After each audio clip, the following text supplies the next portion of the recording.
Yo, hey. All right, so shout out to the NCAA for doing a little tournament thing last night. All right, and evidently the Gators done won. All right, and I mean we'll talk with our panel to see whether or not we happy about that or not. So that's how that's going.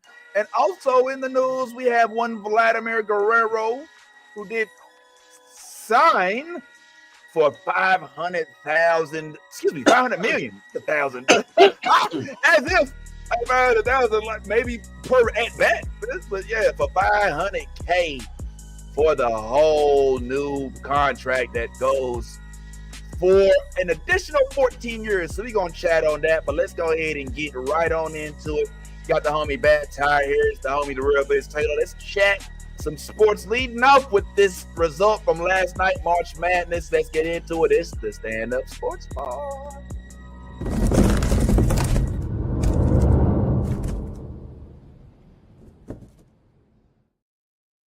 All right, so this happened yesterday, Ty, and I'm wondering, what are your thoughts on now? Let me give you an idea, just being honest right here, as we've already told each other that I don't follow NCAA as closely as you and my wife.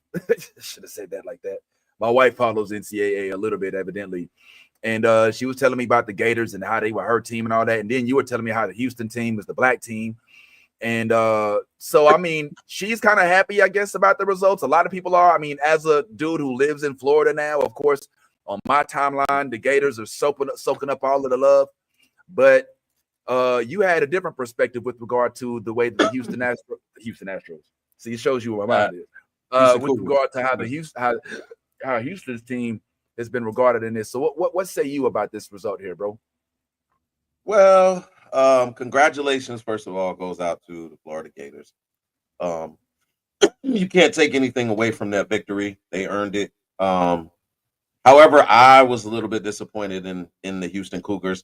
I thought they had everything to get this win. I thought defensively they were a better team coming into the game. It didn't show up. Well, it did show up, but I think when the plays needed to be made, Florida was able to make them.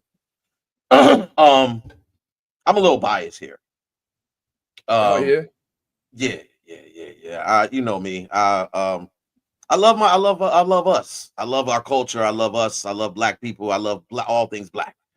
And Houston represented all things black yesterday. They are coached by one Kelvin Sampson, black man, half Indian, American native Indian, that is. And yeah, I was just a little disappointed. I felt like they did everything the right way all year long, and it just came down to like a couple of plays late in the ball game. It's not. I'm sure it was disappointing for the Houston Cougars not to be able to win the national championship, but they played a great game. And again, kudos to the Florida Gators for being able to make the right plays at the right time and pull out a very tough victory. Well, talk to me about why it is that you think that they didn't win. Like you said, it came down to some of the last few plays, right? And evidently, those last few plays were pretty critical. What was it what was the significance of the last couple plays, like that you noticed, that are noteworthy that you think may have caused them to not win or whatever? Well, there was a one of the final possessions came down to Houston had the ball. Excuse me, my got a little chest cold. But Houston had the ball, and I think they were up by 2. And don't quote me on that. But Sharp, I want to get his actual name. I'm looking up his actual name now. Had received the pass at the top of the key with the clock running down and wasn't able to get a shot off. So they wound up turning over the ball on that possession, and Florida got an opportunity to go down and score. And that's what happened.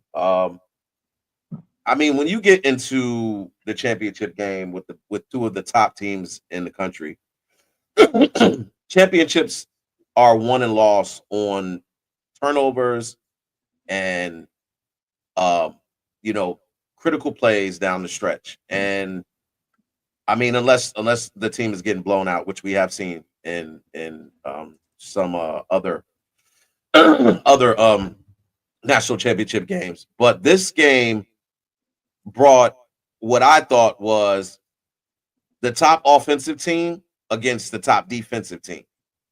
And what turned out to be Houston living up to their moniker of being a tough defense, Florida showed up and matched their energy. And that was, to me, surprising. I did not expect the game to be under 70 points and Florida win. Coming into that game, I thought Florida needed to score at least 80 to 85 points to win the game. Because if they did that, I didn't think Houston had the offensive weaponry to score that many points against them. But that's exactly the opposite of what they did. They came in, they played very, very tough defense.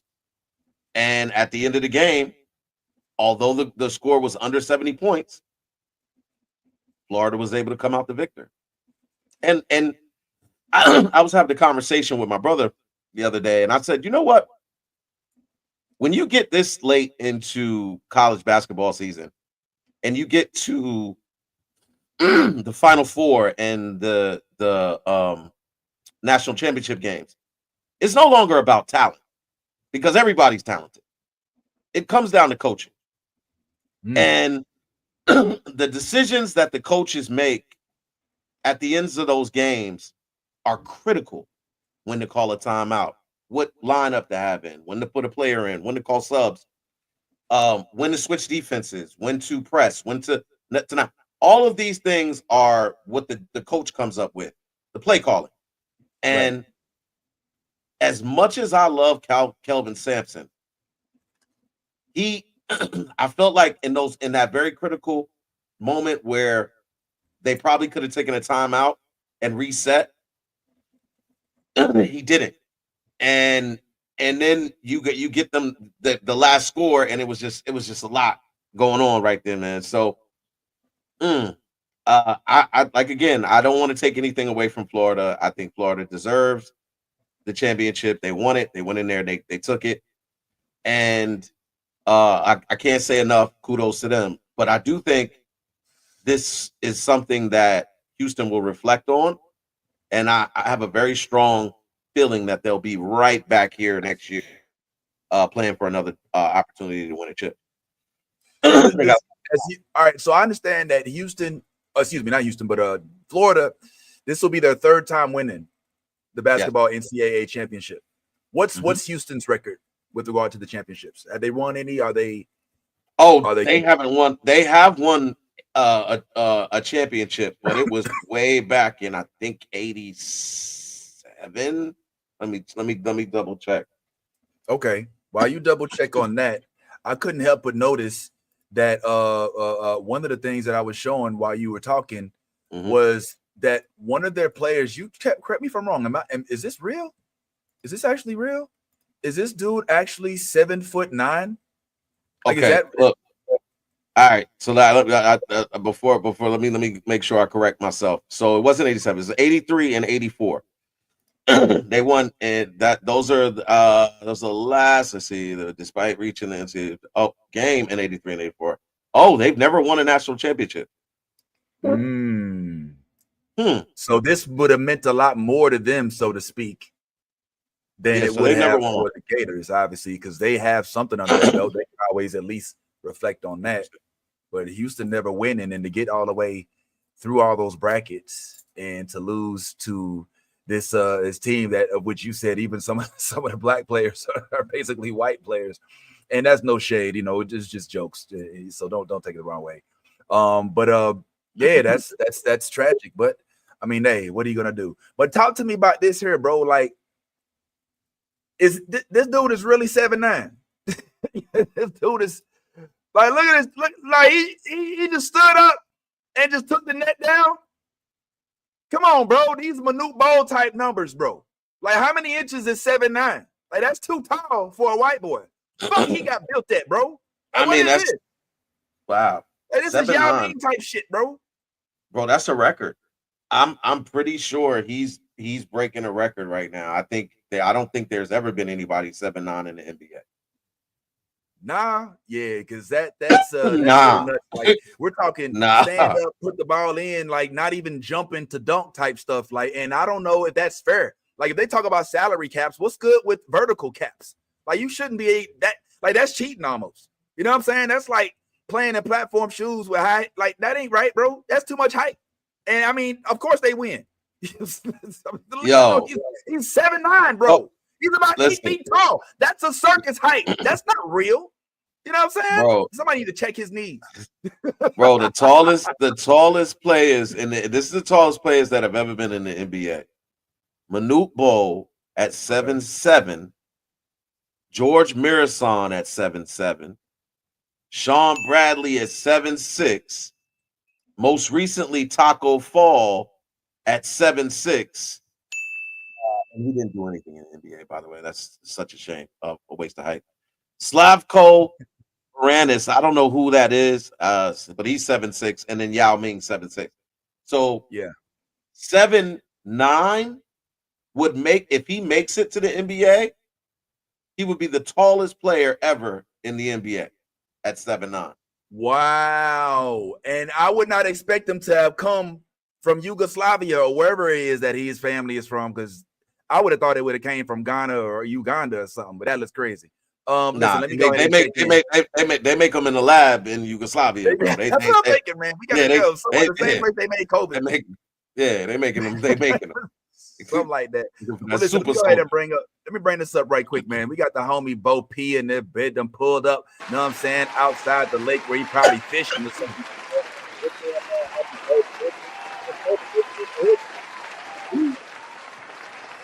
Oh man, and he on mute, man. I'm here. There you go. What's going on, Bo P? And also, where you at, man? Where you at? Right here. I'm good. I'm running late. I'm in the car. Yeah, I see, bro. Hey, tighten that seatbelt up, bro. You know what I'm saying? Man, just in case he get hit while he parked. We also have in his house, welcoming for the first time, none other than the one and only T Webb. Done pulled up on us. What's going on, T Webb? Everything's good, family. I hear y'all getting it in. It's good. We good, man. We can see your eyes. Like, T Webb, like he in witness protection. Like we can see his lips. I'm sitting back here with my brother Malcolm, watching over the whole proceedings. Okay, all right. AK in back. I'm sure he's looking out the window like, okay, which one of these going? Let me stop. Well, it's good to have y'all on, man. I don't know if y'all been paying attention for the Bo driving. Watch out, man. Hey, okay, keep that seatbelt up, man. Hey, you got the driver's license in the envelope with the insurance already, you know, and as soon as if they pull you, don't give them an attitude. Like, listen, I'm a stand-up comic. I know you done got Bo P, you ever got pulled over and got off because you was a stand-up comic? I know I did. Yeah, I did one time. Guys, hey man, I know you. Hey, I get the white privilege that. All right, well, cool, man. Well, listen, we like to talk sports, and T-Webb, we understand you're a sports guy. Appreciate that, man. And even with Malcolm pointing out there to where he's going to hit the home run to, we're wondering like what it is. I understand you into all of the sports, like you do all of that, man.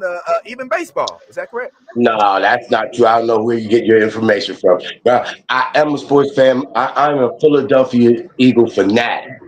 And that's my thing. That's my claim to sports. I'm a political guy, man. My thing is politics, but my man Solo Jones asked me to come through and holler, so I said, yeah, I'll do that. But my thing is politics. Oh, okay, politics. All right, cool. Whoa, man, it's a heavy time for that. And a lot of us have already started invested in dual citizenship. I'm looking at the Marcus Garvey movement right now, if I'm being honest. Comedy in Accra, stuff like that. Hallelujah. But yeah, this is Hey, I got some politics for him. What about this tush push? What about the tush push? I think they mad because them boys in Philly then showed the whole NFL that it can't be stopped. So they gonna have to stop it politically. man. So when you saw the Eagles actually make it to the Super Bowl, was there any part of you worried? Because let's keep it real.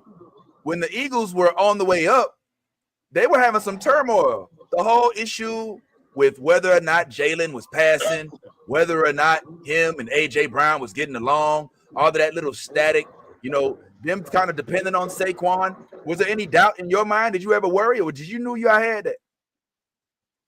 Honestly, man, to tell you the truth, all of that was just hype and hate. They just didn't want to see Philadelphia do it. Philadelphia is one of them grit towns, man. It's straight from the streets, everything. And America, it's not Dallas, Texas. It's not, this big franchise. Philadelphia's straight muscle, and they don't like it. Plus, the fact that it's all niggas. I'm just keeping it real. Oh, oh wow, okay, you went there. Okay, keep it real. Well, shoot, that's what it. Bo P, where you going, man?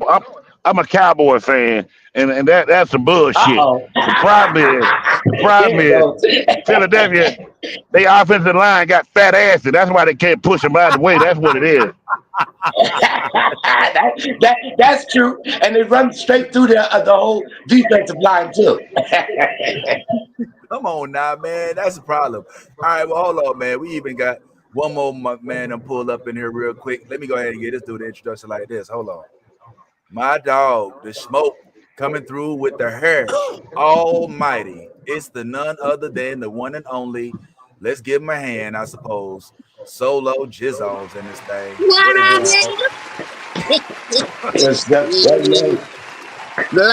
mercy. I lots of times in my mind, I see all y'all on the show. I like to say shout out to my boy Webb for coming on the show. Good to see you, brother. As you can tell, I look like I'm throwing away, but that's all good. We here and we about to get it in. Let's go. What's up, Mike? I by the way, real quick heads up. I did put this on New Blood Order. I was just experimenting to see if anybody in New Blood Order on our YouTube actually pays attention to this. So you might see some of our New Blood Order folks pull up in here. But yeah, we got. What are you wearing, bro? What's going on, man? This is my Richard Pryor shirt. I don't know if you can. Yo, can you close your? Do you have to sit with your legs spread eagle, like sitting right at the camera? Like he can put his balls right in everybody's face. You got a political dude on here, bro, and you just gonna show up spread eagle with the camera right. Yeah. We see your panties, nigga. We see your panties. We can damn near see your diaper outline, nigga. Like, let's get it right, bro. What's going on? Fix it, Jesus. Fix it, Jesus. The Lord will fix it, won't he? The Lord will fix it, won't he? Won't he fix it? Yes, he will. God has delivered us. He has delivered us into this work. Oh, God, do it right now. I'm so confused right now. All right, Solo, we were talking about the Eagles for a second because your boy T Webb, as a political guy, as he calls, as he says, he came in and What did you just put on? Did you just put on whatever? He came in and he said he's from Philadelphia. I asked him, I said, "Oh, you in the baseball?" He's like, "No, I'm in the politics." And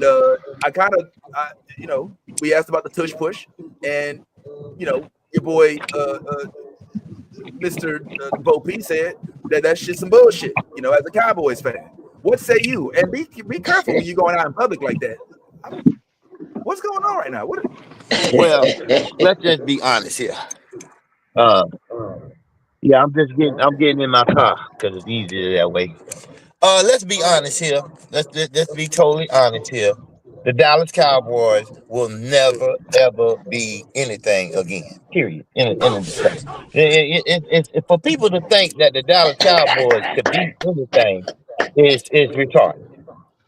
Now we must not be retarded all the time, because when we're retarded, we're not getting in what God wants us to know. God wants us to know that the Dallas Cowboys ain't shit. And that's the truth. They will never I agree be with that. nothing, ever be nothing. And I'm going to tell you why. It's because of their owner. The owner won't let go the power and let other people control it. That's all I got to say about Dallas Cowboys. We shouldn't even be talking about them anyway. Period. We should never bring up the Dallas Cowboys. Right. They ain't this shit in 30 years. They ain't this shit in 30 years. Damn, man. Hey, hold on. First of all, y'all just did shit in 30 years, okay? Let's get it straight. Y'all just did shit in 30 years. It's been 30 years since y'all took a shit too, so. Yeah, but it's 30 years later, we still doing it. What? It's like being at this feel like being in the barbershop. Can't understand the goddamn thing he's saying, but I can tell you that he said that Dallas ain't shit too. I bet you he said Dallas ain't shit too. Come on. All right, well, listen. Dallas ain't shit. Dallas ain't. Look, the Eagles won. That's the whole thing. We've kind of gotten past that. Frankly, I think that they have enough. Oh, we got past that. They come back. I mean, I ain't gonna lie. Look, all right. Since we here and we being honest with each other and we just get to know each other, I'm just gonna go ahead and throw it out there. Listen, I feel like there is an overabundance of NFL media.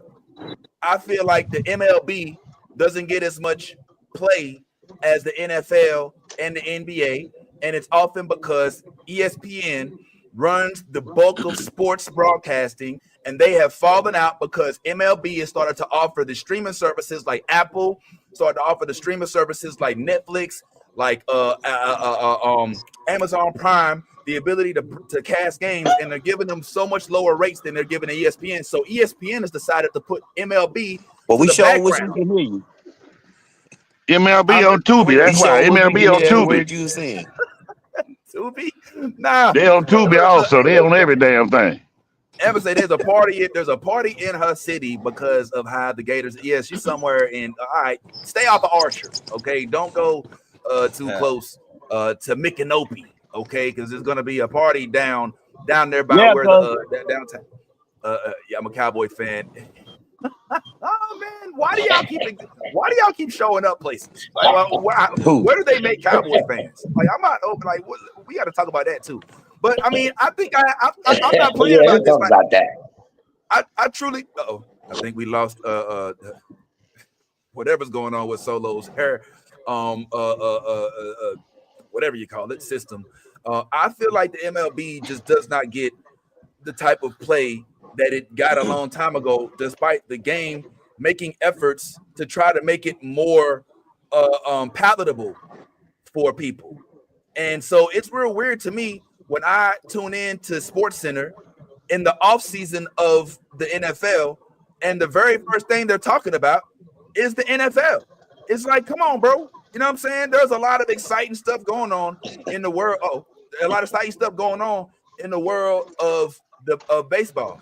And so for me, it's shortchanging the opportunity for us to make the game bigger. That's just me. That's just my opinion. I'm assuming I'm the only one on this panel that probably feel that way, and that's fine. I agree with that too. I agree. They don't get a lot of coverage. They don't get a lot of coverage like the other sports. Yeah. Yeah, I mean, we're literally in the first 2 weeks of the game. And if I turn on SportsCenter, well, not SportsCenter, that's SportsCenter does show good plays. But if I turn on like First Take, all right, if I turn on like Get Up or something like that, they're going to lead with off-season NFL stuff. And that's their prerogative. I get it. But it makes me have to go elsewhere to learn what happened last night at the game. And now I have to find a MLB-focused platform to pay attention to, which takes me out of the full sports spectrum. Me and Ty was talking about how I didn't really watch the Gators game or whatever. And I was like, yeah, because, you know, I'm trying to catch up on the MLB news. You know what I'm saying? Like, I don't see it on all of the channels. Well, let's be honest. MLB is also try to set themselves apart. That's why they own all the other networks. And it's most of that is paid subscription. So you got a lot of people watching the free shit, you know what I'm saying, like ESPN and stuff. A lot of the MLB stuff is paid subscription. You see what I'm saying? I guess that's true, but it doesn't explain why they wouldn't cover it. Like why if your entire lineup, your schedule for everything that's on your airwaves, if you're a program director, is all shows that base their content on football off season and basketball, I understand because that's still running right now, especially NCAA. But like when I see the lead is where is Aaron what's your boy from the Jets? Aaron Rodgers. Where's Aaron Rodgers going to go? And what happened with Mike? Like, is that priority right now? I mean, I don't know. I'm just hating. I guess I just feel like it doesn't generate the same. I wish I had more people to talk baseball with. Yeah, there's something going on. Well, baseball is a clean-cut sport, pretty much. You know what I'm saying? You don't get a lot of controversy in baseball like you do with other sports. So it's not as exciting to see. You know, maybe that's why they don't do it. I don't know. Maybe. Okay. I don't know. But baseball is exciting. I mean, look at the Yankees. They did what, 18 scored 18 points on somebody the other night. Yeah, on the they scored 18. Well, hold on. No, that was the Red Sox that beat my Cardinals 18-7. No, the Yankees scored 18 the other night. They had a 20-run game. Yeah. They did score 20 runs against the Milwaukee Brewers. And that was the game that got everybody all tense about them bats that they had because we learned Volpe was using the bat. I think Austin Webb was using the bat. Wells, was using the bats. And that's crazy. Then the whole thing about the bats becomes a thing. I'm nervous to bring Solo in because I don't know. I text you something that Aaron Boone said. Aaron Boone said about the bats. Yeah, I text you. I was calling you about it. He said in 15 years, everybody's going to be using those bats. Like I say, it's just the Yankees have found something. He said everybody's going to be in some kind of computerized room, computerizing their swing, analyzing their swing, and then they're going to create bats for every player going to have its own unique bat. I mean, that may be true, but the difference, as I said before, the difference is that with the Yankees, they are doing it as an organization. With the other players, they're doing it as individuals. And I mean, it doesn't mean that the organizations eventually won't latch on to that idea as well. But for the time being, if I'm not mistaken, and that's why I love to have like a sports analyst of sorts, or somebody on here who actually is an insider. But from what I understand, they don't actually have bats that they don't actually have the Yankees actually have somebody, or they have a collective effort to issue out bats to whoever requests them. Like we know Judge isn't using the bat and he's still hitting, but that's not the case for everybody throughout the league. And that was my big complaint about it was. Hey, but like he said, also it ain't just the bat. You still got to hit the ball. You still got to be able to put the bat on the ball. So no matter what kind of bat you use, if you can't hit the damn ball, it ain't gonna matter. It's the truth. Right. That's so true. Ty, remember I think it was the actually it was the Dodgers. Oh no, was it the Dodgers? Who was it? It was somebody who was using the bat for the first 2 times at bat, and then they said, "Nah, I'm not." I think it was the Dodgers. I think it was Miguel Vargas. No, Muncy, Max Muncy. He took 2 at bats with the torpedo bat, and he didn't like it. And then so the last time he went up, took his at bat, and he actually hit the ball. So no, it's not for everybody. Same thing for Alex. And guess what? When you change the weight of the bat and put the meat of the bat in the sweet spot, that's gonna alter how you swing because you got to get used to that difference in the bat. Like I say, so it ain't gonna just be overnight that just because you have the bat, you're gonna knock the ball out the park. The ball, you have a difference in the weight on where that weight is on that bat now. Yeah. So it's not just about. I mean, the analytics guy that they hired to do all of the analytics for the team, analytics deals with probability. So if when he's judging the swing, he's judging the swing based upon what your top performance, peak performance can be, your optimal performance based upon your swing. So when they get those bats, and that the bats are adjusted so that for optimism, for your optimization. And if you are the person, do not adjust for the change in the bat weight and the disposition of where that weight is, then it doesn't matter what bat you use. It has to be the individual still putting in the work that it requires, because this is just equipment. This is ultimately it's equipment. That's it. You as the player still are in charge of maintaining whatever it is that you need to maintain in order to be at the peak of your talent. Boy, you stumbled through that, but you got it right. You stumbled through that. I mean, he got it right. The big word was fucking you up. One of them optimistic and all. That big word was fucking you up. The optimization of the calculation of the centralization. But you got it right. You got it right. Yo, and it sounds so good, bro. Hey, Bill, it sounds so good. Yeah, he was tackling that shit, man. The optimization of the calculation of the analyzation of the duration and the duration of the concentration.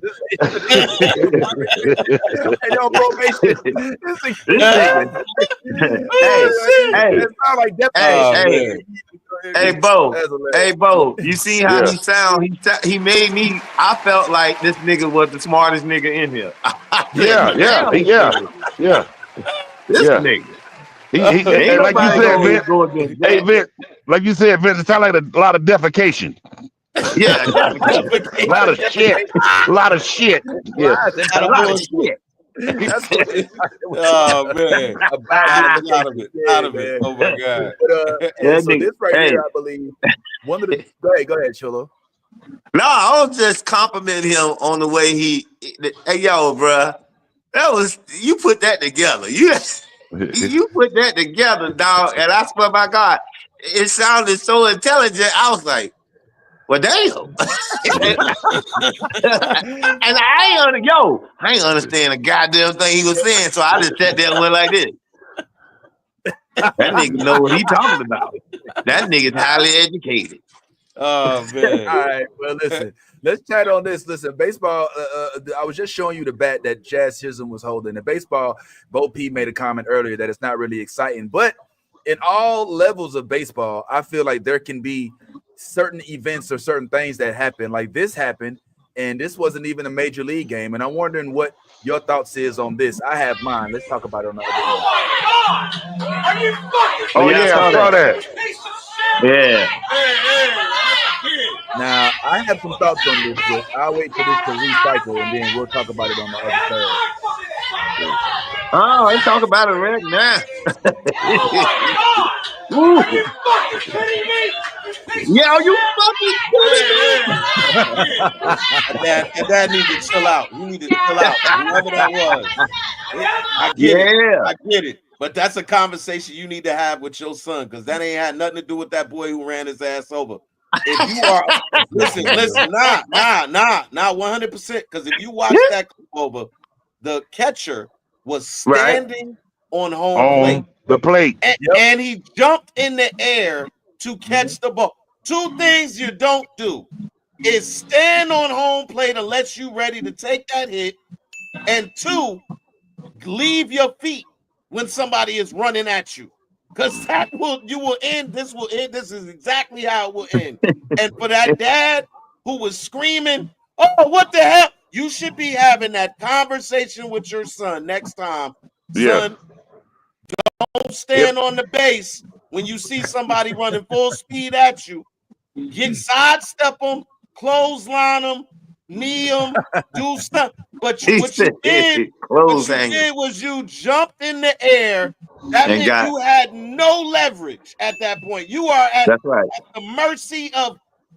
I would show him clips of Lawrence Taylor hitting quarterbacks for the rest. We would go home and watch LT clips. Hitting every quarterback in the league and players who have jumped in the air to catch passes and have done somersaults because somebody hit their legs and they didn't have no type of leverage. Man, and I listen. Mom, kudos to you for telling that man, hey, that's my son. You better shut the fuck up. But it was a legal play. It was a legal play. That's why the umpire didn't disqualify the other boy. It was a legal play, and the boy was wrong. Like you say, he was standing on the plate. You don't stand on the plate unless you're ready to take that lick. All right, give me a minute. Well, all I can tell you is this. I'm proud of the kid that hit him because that's all in baseball. And you're supposed to play baseball. And that was a good play. If I was his son, if I was his father, I would have been sitting there going, good play, son. Good play. Yeah. That's all in baseball. You're actually right, because that is the plate. That is the line of play. If he moves, he's out.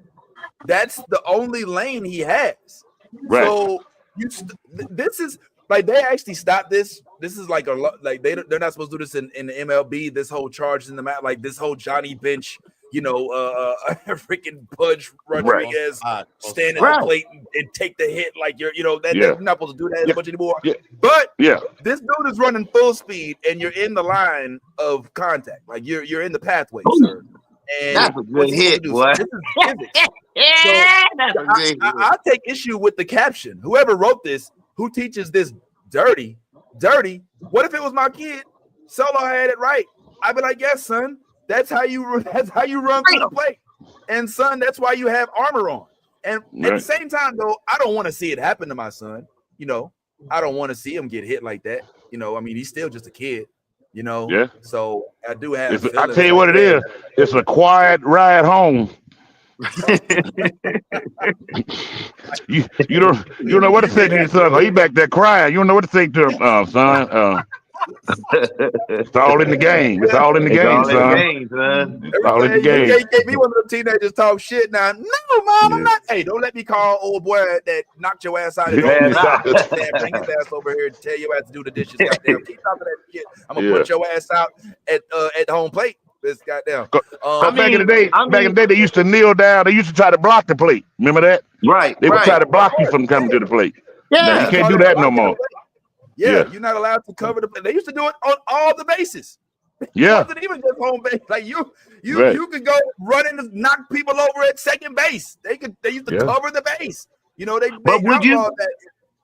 Well, Vince, the little boy should have been mad at the third baseman who threw the damn ball too high. That's who he should have been mad at. But think of this right here. He didn't have to stand on the plate. He could have stood somewhere else and been available to make the tag. Nah. Instead, he needed that hit. He needed that hit because the reason why I say he needed that hit is because he need to learn now. Because if you learn now, it'll prepare you for when you get older, when them boys really gonna hit you. So he needed to learn that right now. I guarantee he won't stand like that no more. I promise you he won't. I promise you. That's the last time you're gonna see that kid stand like that. And so he needed to learn that. And matter of fact, he done changed position. He changed position yesterday. How about we flip it? How about we talk about as a father of the child who got hit? What do we say to him? What are we telling that? What Vince, Bo, T, tell me, what are y'all saying to y'all child as y'all driving home? Well, son, you going out for your next game. So you going out for your next game. I'm gonna talk to the coach. I'm gonna talk to the coach on Monday. We gonna get now. I honestly feel like this is the difference between a good mom and a bad dad, because that mom is a mom who says, we're not just gonna limit you to one sport, son. We're going to put you in multiple sports, and you're going to learn them all. This boy who just ran that boy over doesn't just play baseball. He plays running back for the Tuskegee Owls. He probably averages 250 yards a game and 30 touchdowns, and he's only 14. But look, he kept running. Where did he go? That's my point, Solo. Not only did he run the boy, but then he took off his helmet, looked back, and waved at mom. He didn't say, he didn't look. He didn't go see if look at it. He didn't go see if he was okay. He took. Hey. Like Hey, what we do, ma. That's what hey, we do. hey, This is the difference. This is the difference. yeah, Yo, parents, this is your lesson. Yeah. Never limit your child to one sport. Give Right. them multiple options. You Right. other sport can cross over into the other sport. Like this Right. young man just showed you. The form on his shoulder, he dropped his shoulder and gave him all he could have. He Yeah. gave him that.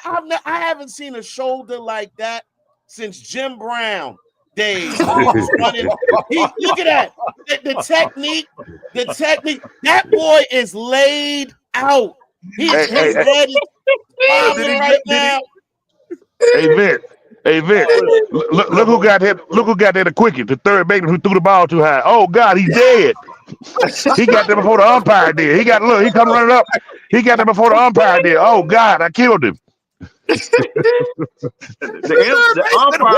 umpire was laughing. The umpire, you look at the umpire, was like, "Oh hell no!" Yo, the more I look at it, honestly, the less painful it actually looks. Right. If you look at it, he doesn't actually hit him with his shoulder. He pushes him and he lands, he falls. So Now, I mean, it'd have been even harder. It'd have been even harder if his feet would have been on the ground. It'd have been a harder lick. Like you said, it didn't hit him because he was up in the air. If his feet would have been on the ground, that'd have been a real serious collision. Then. He absolutely led with his shoulder, bro. That was not a push. Bro, look at his hands, bro. But he out. I played football. That boy lowered his shoulder. You look. Yes, listen. Watch he dipped a little bit. He dipped a little bit. You can watch it as many times as you want. That is real time speed. What you just saw, and what he did was this. I'm telling you, I played football. He put his hands together. This is what happens when you drop your shoulder, right? You put your hands together like he just did. As you can see, both hands are like this, and he literally gives him this shoulder, and it's enough. The reason you don't see it is because the boy is off his feet already. So the impact with a person that's already off their feet is not the same as somebody planted. If that boy was planted, his head would have hit the ground so hard, it would have just been like bang, and he would have hit the ground immediately. But because he was elevated, he got hit. So what you're looking at, if you look right there where it stopped at, right there, his shoulder is fully enacted in that boy right there. He's literally turned like this. That's his hands, man. You look, just watch it, bro. I don't need to watch it. I'm telling you what it is. I tell you what. When that back catcher got up, I bet he did this right here. God damn. Yeah. All I'm saying is kudos to that mama who is putting her kid in multiple sports. And guess what? He appreciates her too, because the first thing he did was point back at her like, "Mama, that's for you. That was for you. You told me to drop that shoulder, and I did it. I didn't know I was going to do it today. I was saving it for Saturday, but today seemed like a good day to use it. Look at him. It looked to me like he was looking back at the nod and everything. It looked to me like. It looked to me like he was looking back at the guy who said, "What the fuck?" You just he looked back like, "Hell yeah, that's what he get." You goddamn right. Yeah. Look. Yo, I would have been super proud of my son. If my son would have hit him like that in a game, because he shouldn't have went up in the first place. That's one. And my son trying to score. He's trying to score. Right. So I'd have been super proud. I would have walked down. I'd have took him to a strip club after that, so that he and say, "You a man now. You a man now. Go on out there and put $1 on that girl over there." That's the difference between amateur sports and pro sports. He's an amateur right now. He has to learn you don't do that. That's it. He has to learn that. If you're gonna play that position, you don't do that. Yeah. I'll be proud of him. I'll be super proud of my son that he played the game the way the game's supposed to be played. I mean, Now, that's how you supposed did to he play hold the on game. to the ball? Did he hold on to the ball? Oh no. Did the kid hold? Hey, did he? That boy was He safe. let the ball go. Look. If y'all didn't notice, at no point in time did the umpire fix his hand to do this. He didn't. Right. As a matter of fact, what he did was he said, Oh shit! That's what he did. He had his hand. He was like, oh shit. Oh shit. The umpire was sitting there going, I love this game. I love this game. This is why I do this. This is why I do it. This is why I do it, right? I don't get paid much, but I do it for this shit right here. Yo, I just want to say this though. Both kids deserve a pat on the back. The kid who took the hit, you a trooper. That might he already got a knot on his back. Look, that might.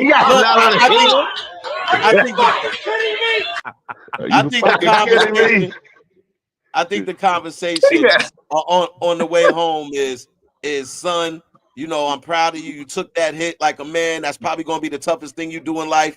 But you made it through. You made it through. And just know the football tryouts is next week, and we're gonna get you right in there. Football, nigga. You got it with Fortnite.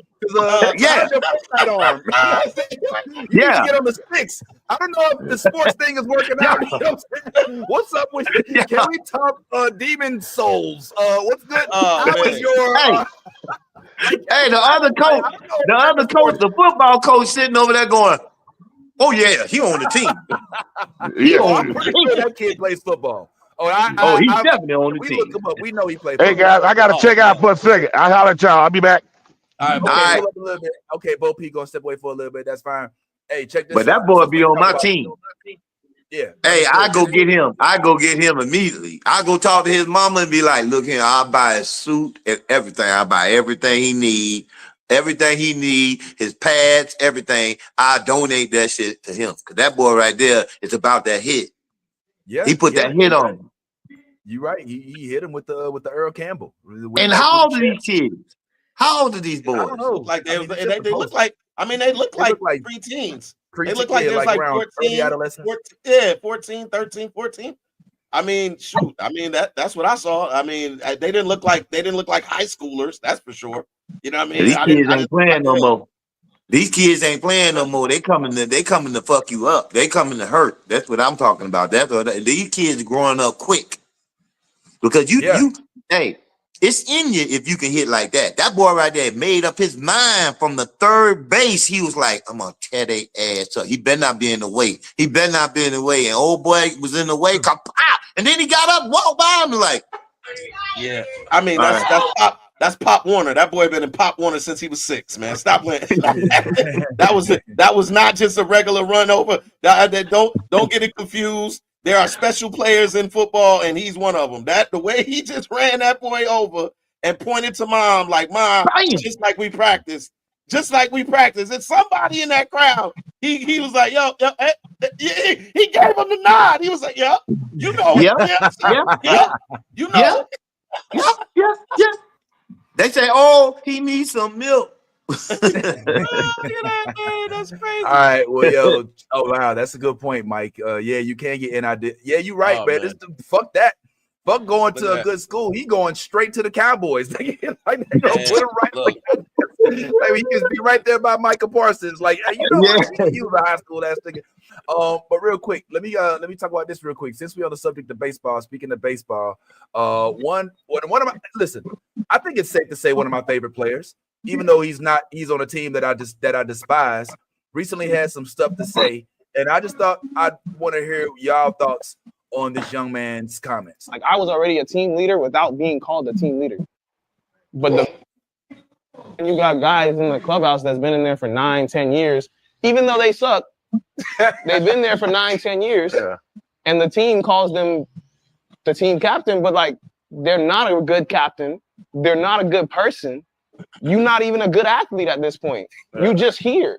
And you're bringing down the young guys that are supposed to be good, bro. Like, I watched someone get called up to the big leagues, supposed to be like top 3 prospects on our team, right? He gets up there, hits a homer. Like first or second at bat, hits a homer, right? His next at bat, he goes and does the Juan Soto shuffle, right? Like, he's a kid. His favorite player is Juan Soto. He just got to the big leagues. Tell me why he comes in the dugout after he walks, get around the base, comes in the dugout after these vets sit on the side of him and start yelling at him saying, bro, you're not Juan Soto, bro. You shouldn't be doing that. Juan Soto is an all-star, da-da-da-da. You can't be doing that. Bro, what do you mean? He's having fun, bro. We playing a fucking kids games. Yeah. Like, that's when I step in and say, bro, y'all better back up off this boy, bro. This man is starting. He's playing every day for us. Why are y'all in his face? Y'all don't even play every day. Yeah. What's up? Like, get off my man, bro. He's supposed to be helping us win when y'all bringing him down. I'm like, I was already a team leader without being called a team leader. Yeah. I like to speak on that. First of all, he's right. He's all the way right. The veterans, and it's always been this game, and you can testify to this too, Vince, that sometimes veterans dog out the new comics. They dog them out. They tell them they don't deserve this. They don't have. Why are you thinking this? Why are you thinking that? And they do deserve it because they are developing human beings faster now. So, of course, you might see a young cat go out there and try to imitate his favorite player or his favorite athlete. We all do it. But, yeah, I agree with him that sometimes the OGs, the ones who have done it before us, sometimes they can be a little harsh when it comes to the younger comics and the younger athletes and the younger guys in the game. But that's because they're moving faster. They are doing things and accomplishing things much, much faster than we did when we first started. So they feel a little jealous over that, or feel that they need to say something and put them down. And the young comics and the young athletes, they feel like, hey, man, why you coming at me like that? I mean, hey, and so that's my opinion on it. Y'all can tell me. I just feel like he's right. I agree with him. 100%, man. I mean, I don't think anybody. Well, Ty, you had some thoughts? Nah, I don't have a problem with anything that Jazz said. I think he is the next generation of baseball players that I hope can kind of fill out the league. And this unfortunately was probably why he got traded. To the Yankees. I mean, some organizations are okay with how things were and want them to remain that way, and then there are progressive organizations that would like to see things change a little bit. I don't know if he's in that organization yet. I think he's still probably in the same type of situation. I just think he's in a better situation, which makes things that go on around him a little bit more tolerable. But I just think this is something we talk about a lot within baseball, is that they still value the old ways, and maybe that's why they don't get the exposure that you're complaining about at an ESPN is because they're not as progressive. They're not as progressive. And so a lot of people from this new generation are not necessarily subscribed to that, to those old school ways and values. And so it's not prioritized above football and basketball and all of these other sports, even soccer. So I think everything that Jazz said is the new way of thinking, opposing the old way of thinking. And I think that we need more players that will not. I think we got a lot of players in the league that feel the same way Jazz does, but just aren't as vocal as Jazz is. And I wish there was more vocal players in the league that also subscribed to this, but made sure everybody out there knew that they weren't happy with the old ways. And maybe we could get some change in baseball. Baseball needs they need a revamping. They do. They need a rebranding. And legit. Yeah, legit. And I think Jazz is like one of those players. Like I said again, a player at the forefront of it, understands what's going on, and is not afraid to talk about it. And we need more players like him. Well, I certainly agree with you, fellas, but my mind goes to a couple places. Number one, who we talking about? The very first thing that went to my mind, I was like, who we talking about? Because last year he was with the Marlins, right? Mm-hmm. I think before that, I think he was with the Padres for like a brief stint. All right. So who are we talking about? Are we talking about the Yankees right now? Who is it that was called up? All right. I'm thinking he's talking about the Yankees. Because I mean, on the Marlins team, they weren't that good. You know what I'm saying? But if somebody's doing the Juan Soto shuffle, doesn't it make sense for them to be doing it with the Yankees? Like, if you're with the Marlins, I just can't think who that can be. Last year, before Jazz was traded, the Marlins was the black team, in my opinion. Like, I went to go see them in person. I'm not a Marlins fan, but I was like, yo, I support Team Black, Planet Black. And it was Jazz Chisholm, Brian De La Cruz, Tim Anderson, Otto Lopez, goddamn, what's the other? God damn it. Well, Jake Berger. I mean, I like Jake Berger, even though he's not like he's from St. Louis. Jesus Sanchez, Garcia, Christian Betancourt, Josh Bell was still there before he went over to the Diamondbacks. So it was a fun team to watch. Who is he talking about? It was a rookie. He said it was a rookie, and he said at their first at bat, if I retained everything he said, they had made a hit, and then they wanted to do the Juan shuffle, and then when they came back to the dugout, they were being ridiculed about it. So, process of elimination, right? Who did he play with? Yankees and the That Marlins. was a rookie. That was a rookie when he played, and also got a hit on his first hit because he said his first at bat. I'm thinking Jason Dominguez. Can we do some digging? I'm thinking Jason Dominguez. Top prospect for the New York Yankees in 2024. Gets called up a couple times, doesn't stick, and we all have seen why that is. All right, he's trash in the outfield. Sorry, Jason, you'll get better. But that's what that is. Hold on, go ahead, Solo. What do you say? Why you call that man trash in the outfield? Oh my God! You know he's trash. Jason Dominguez. I know. In the outfield, man. Oh wow! Man It's not. I'm not making this up. I'm not. Hey, yo, I know you're not, but that's cold. It's cold, but hey, I'll say this much. When you was mentioning the black, Somalia, the black team of the baseball, that's because they had a lot of good black players on that team. A lot of black players, to be honest with you. I mean, and let me ask y'all a question: is it a such thing as an all-black team? Sometimes, like, has it ever been a team where the whole team was black? Yeah.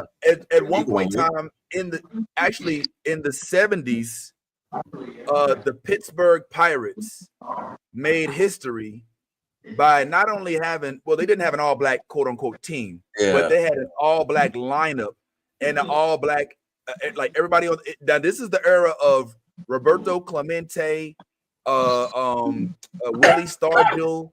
I mean, you're dealing with an entire, and so they looked around. They didn't even know that it was happening. You know what I'm saying? They didn't win that year or nothing.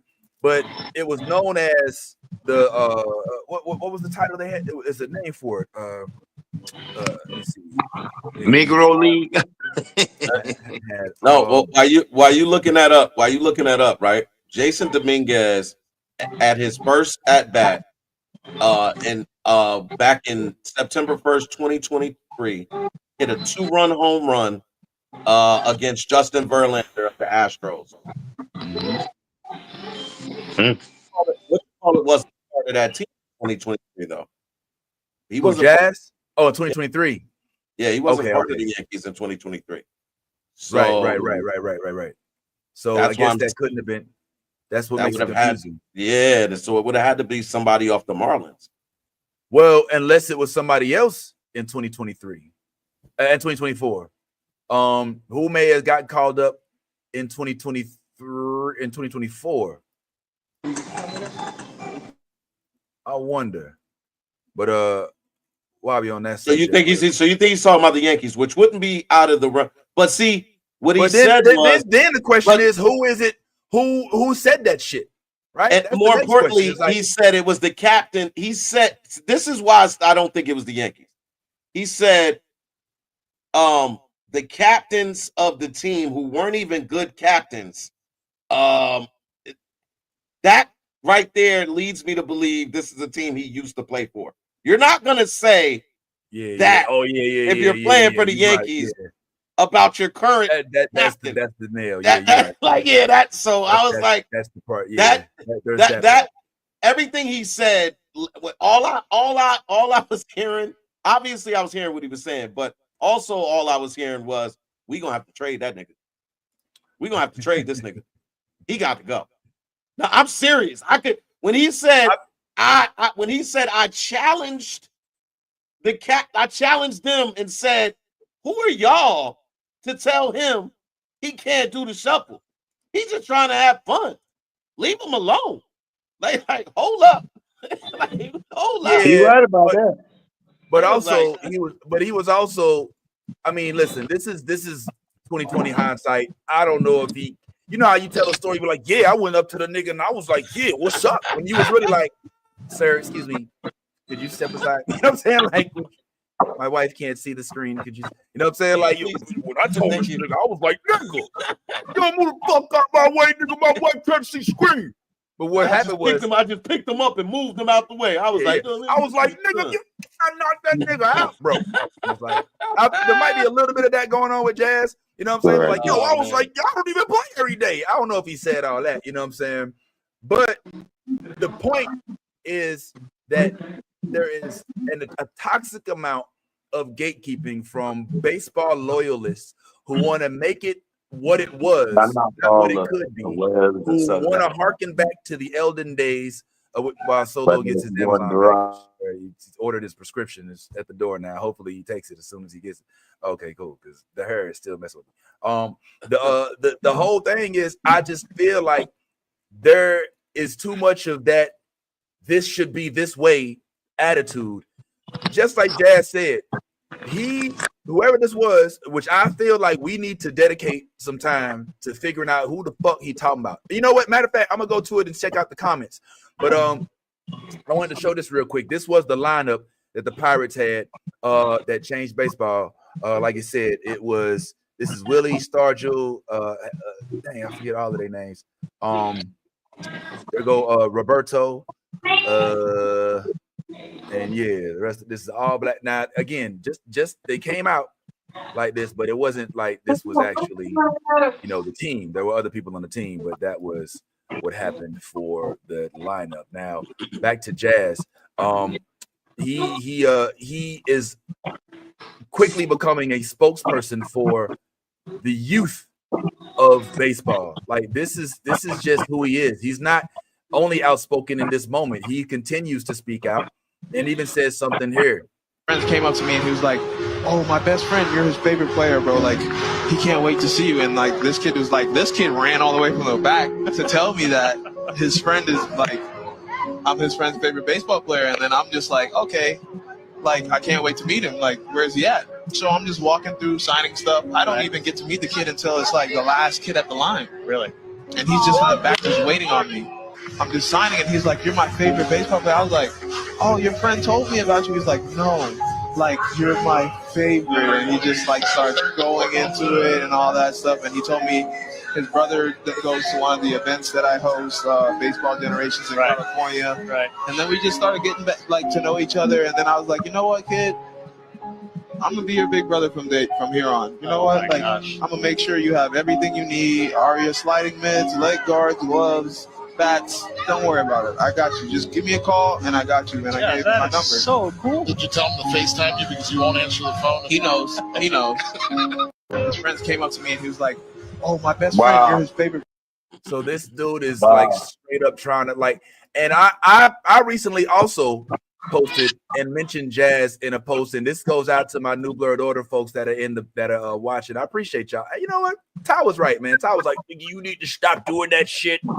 Nigga, put on New Blurred Order. They want to hear you too, nigga. I'm like, not about the sports thing. Like, nigga, stop doing that shit, nigga.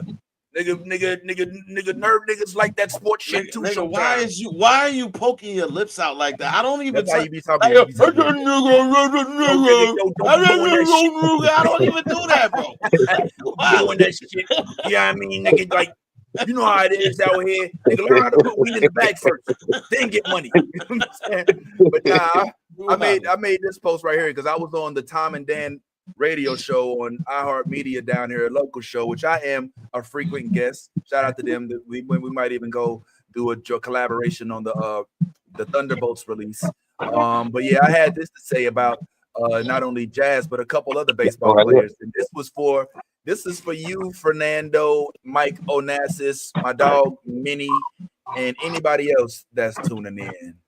Talking about it when I know I love Marvel and Star Wars, but I mean, look, there's anime out about Shohei Ohtani right now, so the worlds collide. You know, Devin Williams throws an airbender. Carlos Estevez does a Kamehameha at the end of his pitch when he closes out a game. Jazz Chisholm's favorite show is One Piece. You know, there's nerds in baseball. Like it's so it works for me. He wears a lot of things from an anime series called One Piece. Nerd, forever a nerd, and who cares? Let's do it.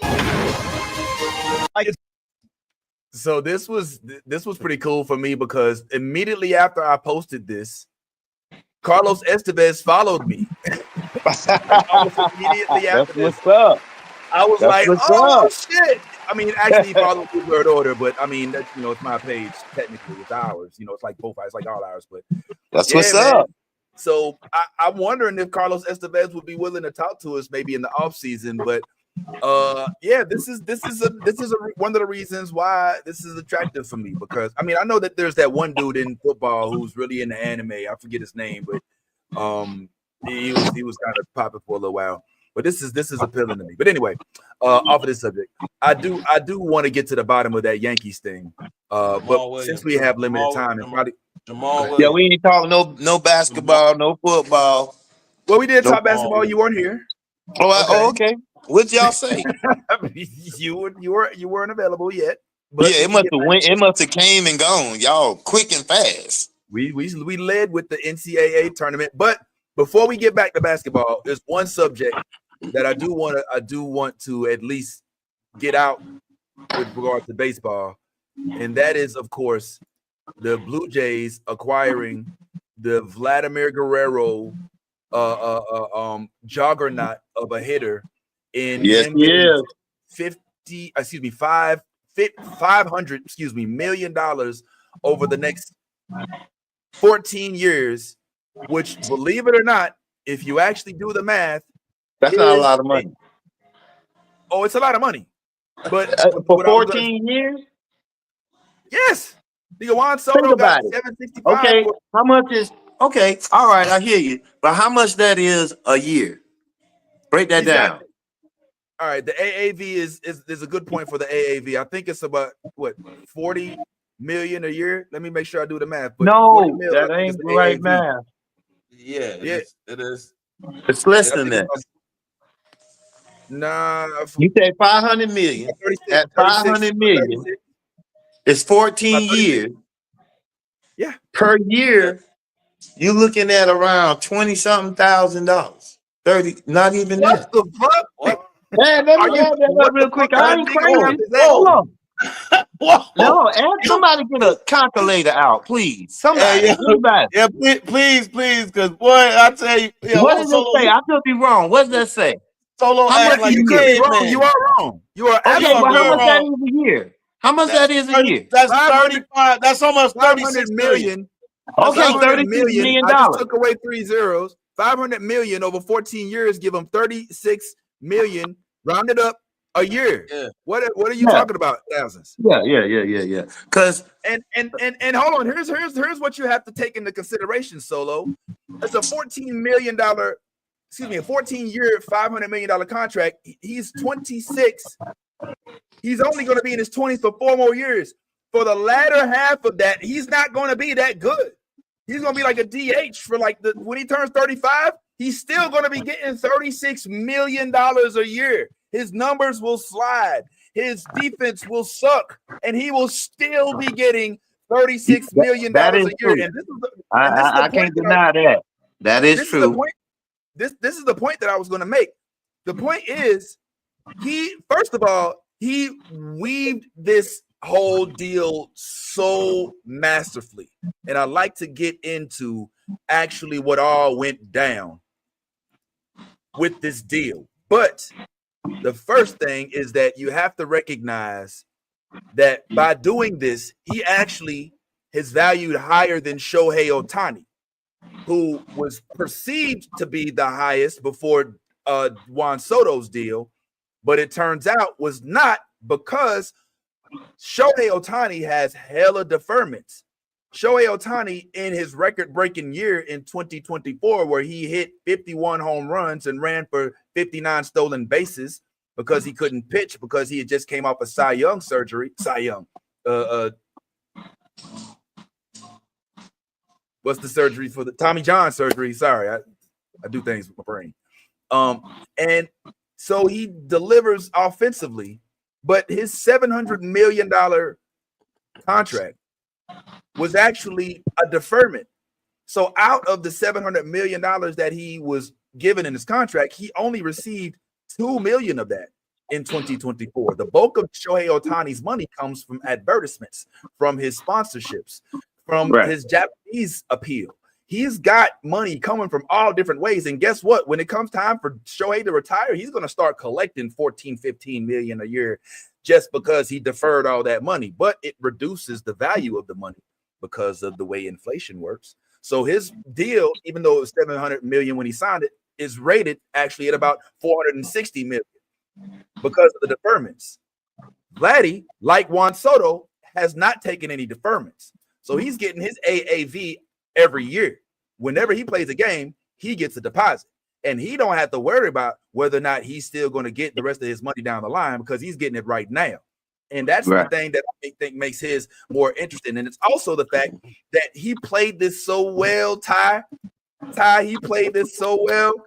The way he was, I told you, he was like, it's like if you have a girlfriend for 12 years and your girlfriend's like, nigga, are we ever getting married? And you like, for what? I like the way we got it right now. Let's not mess up what we got, you know? And so she says, okay, this upcoming Christmas, if there's no engagement ring under this tree, then the new year gonna look a little different.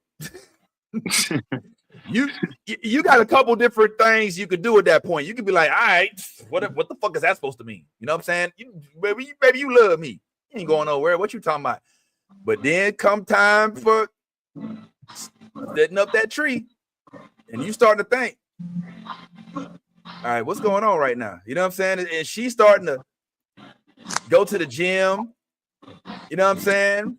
She's starting to look around and do things without you. Oh, where you going tonight? Oh, man, just going out with the girls. Next thing you know, Christmas comes. You ain't putting no ring under that tree. She said, oh, okay.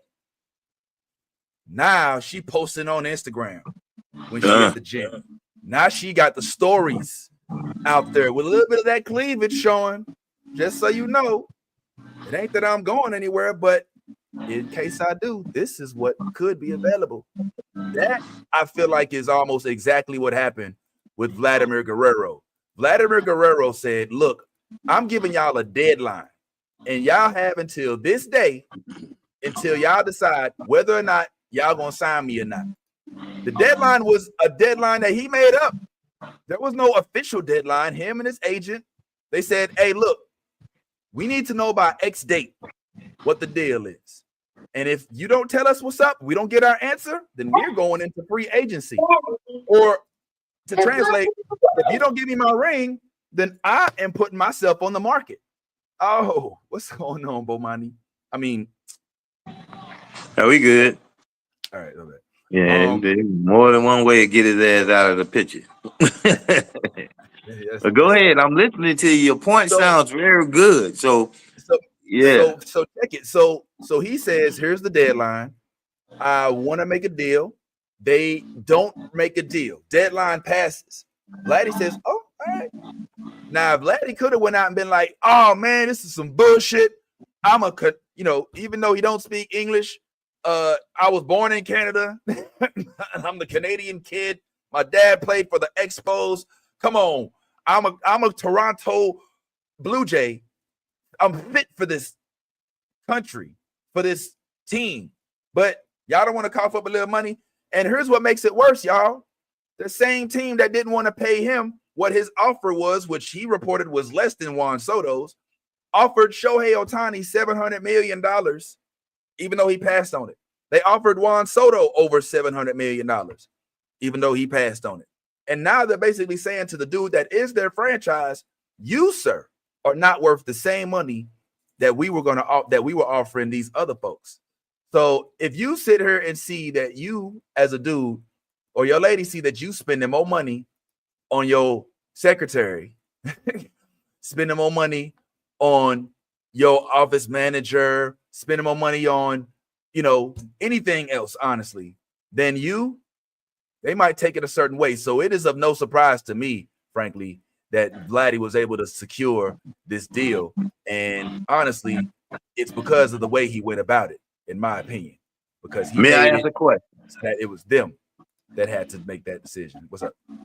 May I ask a question? So the question that I want to ask is, so you broke it down so elegantly. Let me ask this question: do you feel that he made a good deal? That he did the best thing for his career, or do you think he made a mistake?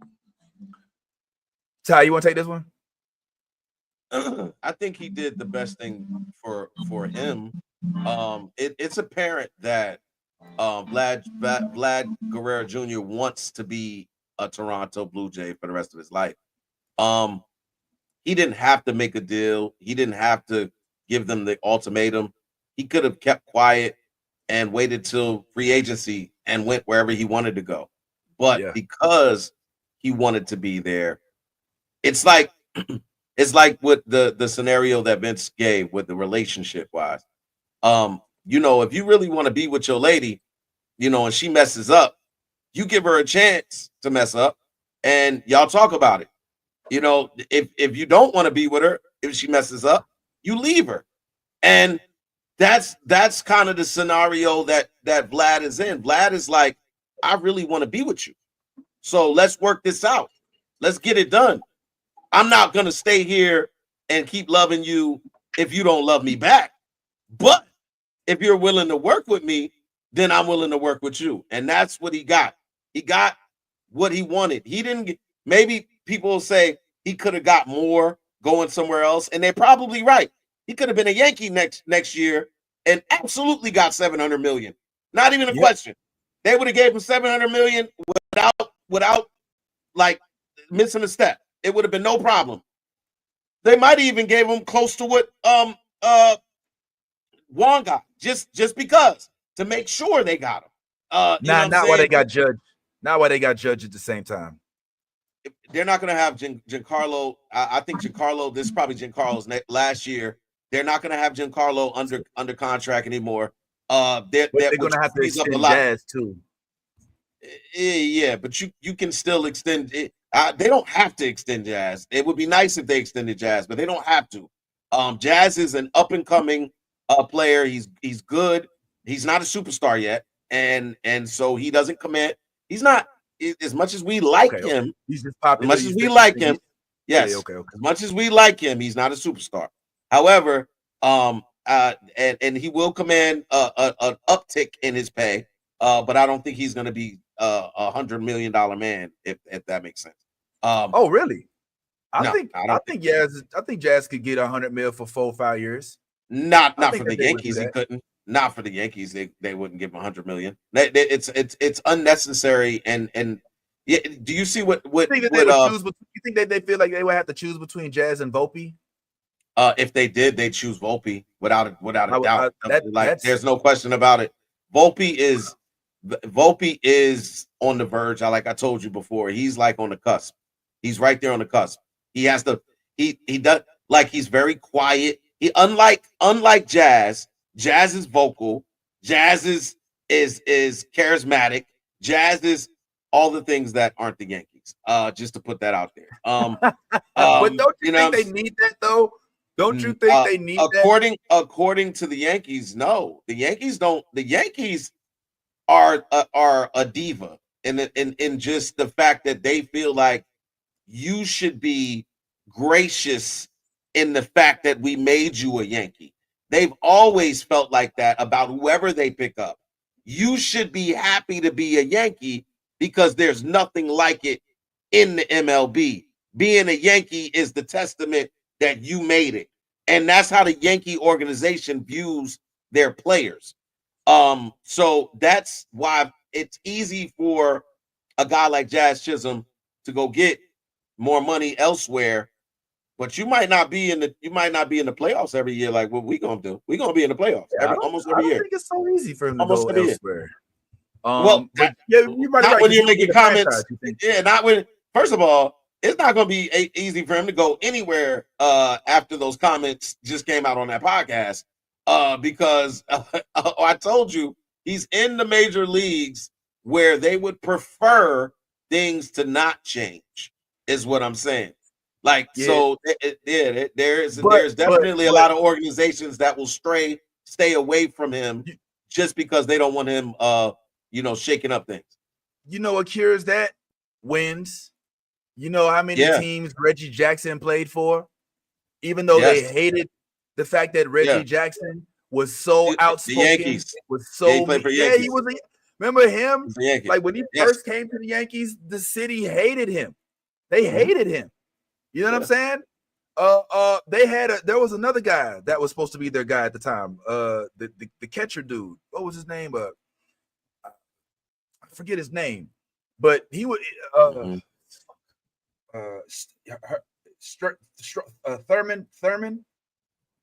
Thurman, Strong Thurman. What about Strong? Hold up, Strong Thurman. I'm about to say, hold up. That's about his name. Nah, Thurman. Thurman. It's like Thurman, something Thurman. Anyway, Reggie Jackson. You talking about when he Thurman Munson was his name. So he goes to the Yankees, and this is when he makes this famous quote. Thurman Munson thinks he's the leader of the Yankees, but I'm the straw that stirs the drink. Herman thinks he can stir the drink, but he can't stir it. So Reggie Jackson he ruffled feathers. You know what I'm saying? Yeah. But what did they get that year? What did they get? 3 home runs in the same game, earning him the name Mr. October. Anybody complaining about him after that? No, the city loves him. Thurman and him, best friends. Sure. So all Jazz got to do is keep doing this. That's all he got to do is win, and then you can iron your own identity. And thank you, Jazz. Don't let these motherfuckers put you in a box. Don't let these motherfuckers tell you, oh, baseball is not when you celebrate, because literally that's all he said was that a dude celebrated, and the way he did it was by putting one of his favorite players. That's not all he did. That's not all he did. He said he hit a home run, and he celebrated by doing a Juan Soto shuffle. But that was his problem. That was his issue. But that's not all he said. What he also said was, there's captains of these teams that aren't even really good captains. They're not even really good players. What you can't do publicly is talk about clubhouse business. And that is something that this is not just he didn't have no names. Bro. Look, when you go as in depth with the conversation, because I didn't catch the whole podcast. I probably should go back and catch the whole podcast episode. But what I will say is, when you give specifics like he did, where he says there was a team that I played for. He didn't say there was just a team I heard about or nothing of an experience that someone else told me about. He said there was a team that I was on where there was a rookie, and the rookie at his first at bat hits a home run. One does the Juan Soto shuffle, comes back to the dugout, and these players in the dugout, captains who aren't even good captains, aren't even good players, haven't played in such and such and been there 12 years or longer, or whatever. Was ridiculing this boy about celebrating, and I was like, y'all need to leave him alone. Fall back. And that's what I'm talking about. Like when you're dealing in a league where they don't want this type of stuff, you become what in politics they call activists. You're going against the status quo, and so you are dangerous to the overall status quo by definition. So what I'm saying is, when you publicly ridicule a team that you're presently on or a team that you were on, like that can ruffle owners and organizations and rub them in the wrong way to where they don't want to bring you into their organization for fear that you would do the same thing. And that's why I think it's more. It's probably Florida, because that for him to make these comments presently, and y'all are y'all are like gelling. That would really mess up one thing that makes the most sense. Yeah, that wouldn't. But it wouldn't make any sense to do that. But also, I agree with you on that highly, because that stigma can go with you. But also, I've noticed that the young players in the baseball are making headway. I mean, he's right. Yeah, you're gonna have some issues, and he spoke it out. But you need to. I just believe that we need more players like that to speak out, so that we can just, I don't think he was too harsh on what he said. He basically just said, I was on a team that the player did that. He didn't go, hey, man, I can't stand when they be doing it. No, he just basically pointed out something that needed to be pointed out. But I believe that the younger players is what's going to turn baseball around. I think the younger players is what, and I also, let me just say this, because Vince brought up a point 2 or 3 weeks ago, was on the show. He was talking about the minor league. The minor league is going to make the pro league understand that we need to bring more to the game for people to come out and watch the game.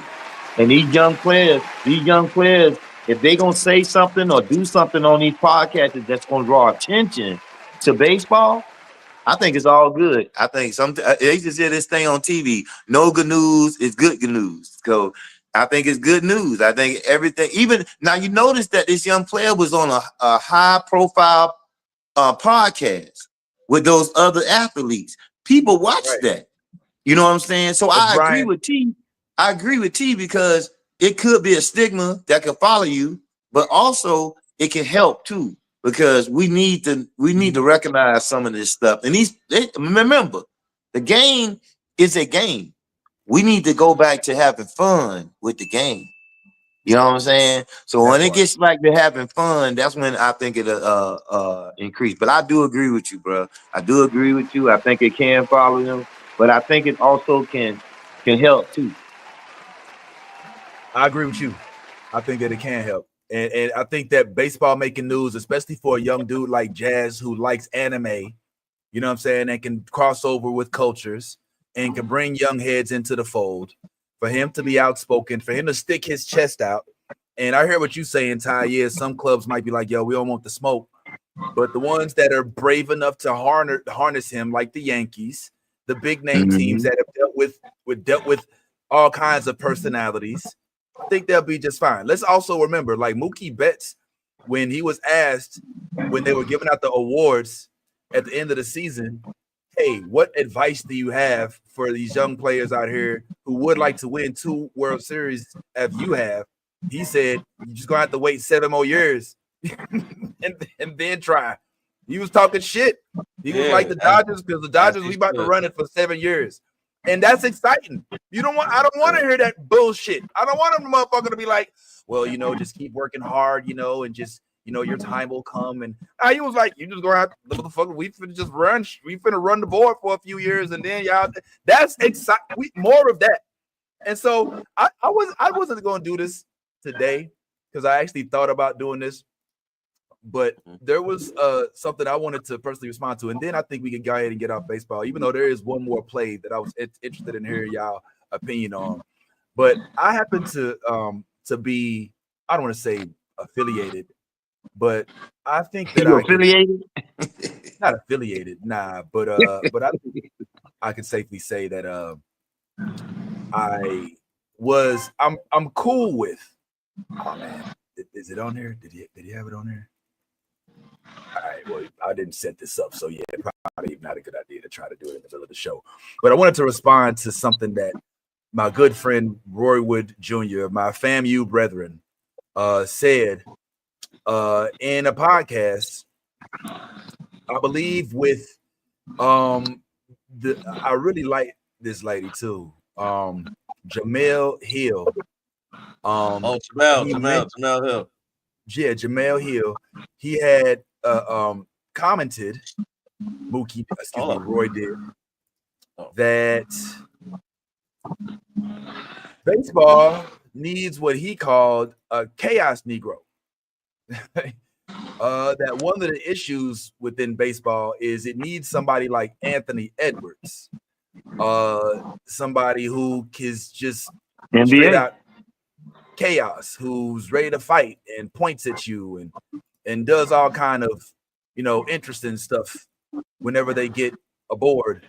And my good friend Roy, I know you mean the best when you say that we should probably have a chaos Negro, and for that I know what you mean. We need excitement, but I think we might have some chaos Negroes. Now we don't got no Ant-Mans, but did you see? Now I don't know how many of these you will count as quote unquote Negroes, but I would say at least did you see Manny Machado flapping his mouth last year in the Dodgers versus Padres series? How he say him and Jack Flaherty, how he was willing to meet him somewhere where they could fight. Did we not remember that, my man Roy Wood? Also, were you not paying attention when Tim Anderson got in the face of Jose Ramirez and got knocked out, and also celebrated when running around the bases when he was up against the Kansas City Royals, and is getting in Salvador Perez Salvi's face? And I mean, Tim is full on chaos. Like, he's on the field and off the field chaos. Like, women know about Tim Anderson because they read about him on Lipstick Alley. This thing is on the field and off the field chaos. And right now, he is at the Angels. But have you met Chaos Negro number one? Like, literally Chaos Negro number one, by the name of Jazz Chisholm, who we've been talking about for like the last half hour? Like, do you remember when Jazz Chisholm said last year when they were going up against the Royals are lucky to be here? Remember how they made him remember that? Hold up signs during the playoffs when he had some issues at the bat. How Salvi even didn't like what he said and made comments about it. Do we not remember this? Do we not remember how Jazz Chisholm right now is in the news for saying things about teams that he used to play with? We're talking about the elders in the league who haven't played according to him, but are trying to give advice to the ups and the comings. Are we not familiar with the Jazz who's using a torpedo bat, for goodness sakes, who is out there talking about how much it is so dope to be a Yankee? Everybody should want to be a Yankee, and said some slick things about Juan Soto, but they were very slick. And then acquired his shuffle. Have you not met Chaos Negro number one? Right there, them Yankees. Yeah, you've met him. You know him. This is our Chaos Negro. He just don't fight everybody. All right? But he is pure chaos, my man. So he ain't no Ant-Man. He's a Jazz man. He's a Yankee for now. But shit, he's out there. So I think he should get at least a little bit of a view, homeboy. The crazy thing about I definitely subscribe to the Chaos Negro idea. The problem with that is that with the Major League being such a large overall organization, it's going to take an abundance of Chaos Negroes to change the narrative. It's not going to one Chaos Negro is not enough to stir any pots or to change any overall themes that the MLB still upholds and has.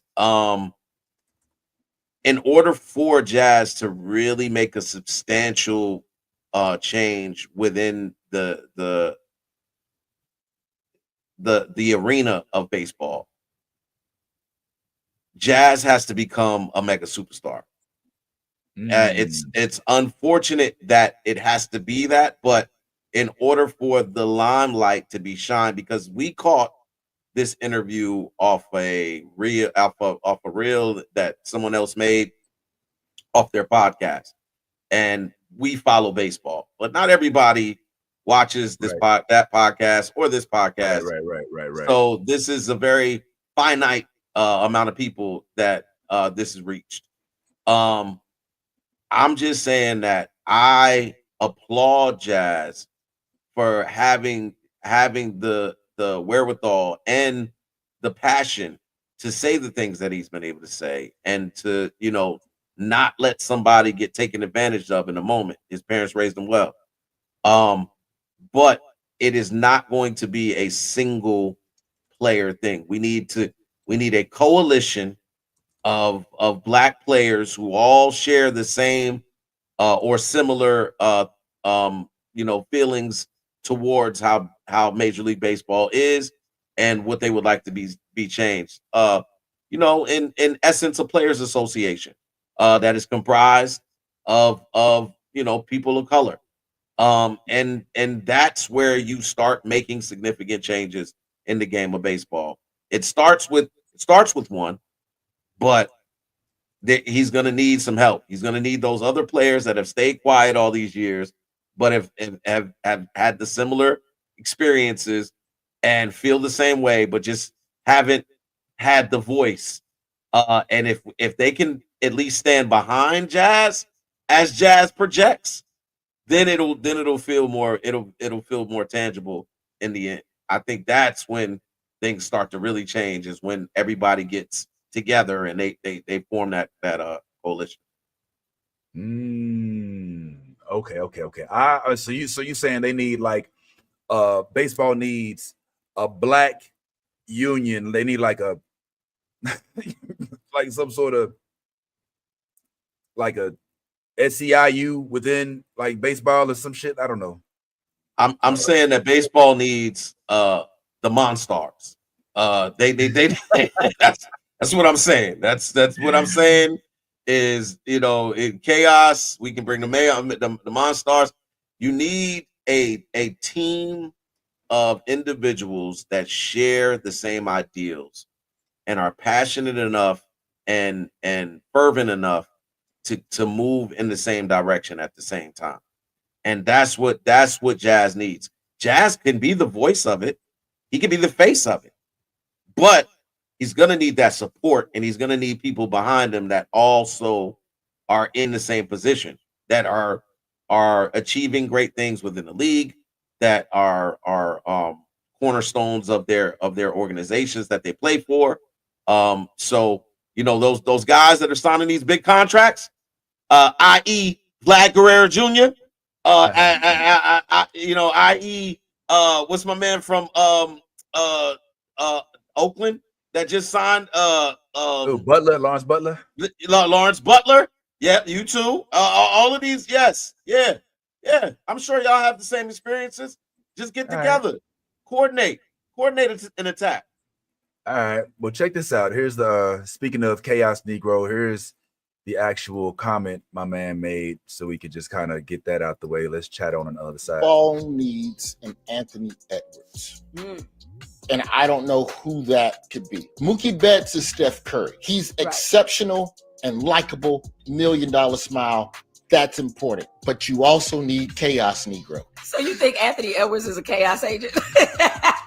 You saw the clip of him talking to Obama. He was talking to Obama like that was his little brother. Oh yeah, what you did? You killed Bin Laden. That's what's up. You can't dunk though. Like that ain't literally what he said. But it was that tone. It was. It's fun. You don't know what's gonna come out of his mouth. He's not a villain. I'm just saying he is himself authentically at all times, and he's allowed to be that without penalty.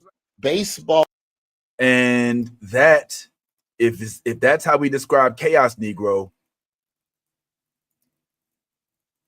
Is that not described Jazz Chisholm? To a degree, Anthony Edwards is a mega superstar. That's the difference. I mean, he's literally top 5 in the NBA right now. So they've already asked him, does he want to be the face of the NBA? He's like, nah. You know what I'm saying? So nobody's going to Jazz. And look, this is not a shot. You know, Jazz, if you're watching, I love you, bro. Like, literally got nothing but love for you. So this is not a shot. This is what I said. You need to get to that level. You get to that level of mega stardom, your voice now reigns supreme. It now has more weight behind it. You know what I'm saying? Like right now, you're Jazz Chisholm that plays for the Yankees. But if you become what Aaron Judge is to the Yankees, the best organization, you know, as far as championships in the MLB, you know what I'm saying? Like then it starts to. The ears that need to hear it start to really pay attention is what I'm saying. So, you know, the comparison between him and Anthony Edwards, yeah, they're both authentically themselves. I think that's a fair assessment. But anything after that, they're not comparable in those regards. So that's why I'm like, I would compare Jazz. I would compare Jazz right now to a Russell Westbrook. Oh wow. That's what because Russell ain't even on TV that much when he does complain about certain things. So yeah, I would agree with that too. Yeah, Russell Westbrook is authentically himself. He dresses provocatively. He does all kind of whatever he wants to do, says whatever he wants to say, but nobody really cares anymore. Like, and that's kind of why I'm like, it's like when you do it. Yeah. It's like when you do it, it's like, that's Russell being Russell, but nobody cares. It doesn't move anything. Like that. But when Anthony Edwards pulls up to Obama and it's like, yo, I'm the truth. You know what I'm saying? Like, yo, you know what I'm saying? Like, yo, like just talking to him, like, that's different. You, first of all, you're in the White House or wherever you at, you talking to a president, an ex-president. You know what I'm saying? Like he your homie, like you, like, dude, this is the first black president. So it's we gotta pray for Obama, man. You know, he about to get divorced. What? Oh my God. Yeah, I ain't know if y'all were gonna talk about that because you know Obama was on TV the other day and he said that he messed up when he was in office for all that time. He neglected Michelle, and now since now that he's not president, he said it. He said that it affected his relationship with his wife, and he's trying to fix it. Hey, yo, listen. This is no shot to either of them, but if my wife ever gets mad at me for running the country, running the world over her, I'm sorry, babe. No, I'm not sorry. This is listen. Michelle knew what she signed up for before she even signed up for it. That's how far their relationship goes back. This nigga was broke. He was out here being a freaking a public servant. Well, I would never say he was ever broke. I won't say that. I watched the movie. You can't go to Howard. You can't go to. You can't go to some of these colleges broke. Oh yes, you can. You get yes, you can. Yeah, you get scholarships. That's called scholarships. And when you real But he went to Harvard. he was He real. graduated from Harvard. That wasn't his first school. Yeah, he didn't go there first. He didn't go there first. But my point, the point that because I don't want to get caught up on that. My point is that she knew what she signed up for because this man has always been a public servant. He's always given most of his time to the community, which is why he was able to become the president in the first place. But this idea that their marriage is going to be over because he neglected. Listen, man. Every marriage in America, at some point, you neglect one another. It is just the way of the world. Like if you working and she's working, there's neglect going on. Like it's right. Not dormant. It is. I think it'd be sad. I think it'd be sad if they did get a divorce, even though they're publicly talking about their separation. I just look at it like for a person like Obama's that we all look. I looked up to them, and you would think the perfect marriage couldn't break up, but I assume it's about to happen. Yeah, that's the thing about assumptions, man. You can assume that a person has a perfect marriage. You never know what a person has within their marriage and what their relationship is. But I definitely think this is just a news grab. This is tabloid shit. There's nothing He spoke on it. No. I'm not solo. I'm not debating that he said what you're saying. I mean, a man can say, I may have neglected my wife during my term, and maybe it's caused some problems in our relationship. But black couples don't just get divorced like they just want to make it seem. We don't just get divorced like that. It's usually infidelity that would cause, and nobody said he cheated on anything. So just rough times. We all deal with rough times. You a married man. We all deal with rough times. And sometimes you feel bad, sometimes you don't. And this is just one of those moments where he may have felt some type of way, maybe needed to get out of the doghouse, made a public apology. Sometimes you got to do that when you're on that type of platform. And, you're right. And look, like this, that's probably all it is. Listen, they are good, man. They are good. Every black person talking about, they are good, like they their parents. Yeah, man, they good. All right, well, listen. I want to go to this right here. Did y'all see this? What's that? Bro, I'm in Atlanta hospital just tore his ACL during halftime. What? Oh my God. Oh my God! He should sue the Chinese people he bought those fake Jordans from. That's that. Oh God! Man, listen. Let me tell you something. If you ever had an injury like that, I tore my ACL when I was young. It takes 4 or 5 years to recover from that. Take 4 or 5 years to recover from that, and that's what ghetto doctors I had. So all I can tell you is I feel bad for the guy because if he ain't have no insurance or nothing, he is screwed. Because it'll take him 6 months before he can walk. But you're able to put pressure on your ACL. So I feel bad for that brother. I feel bad for him.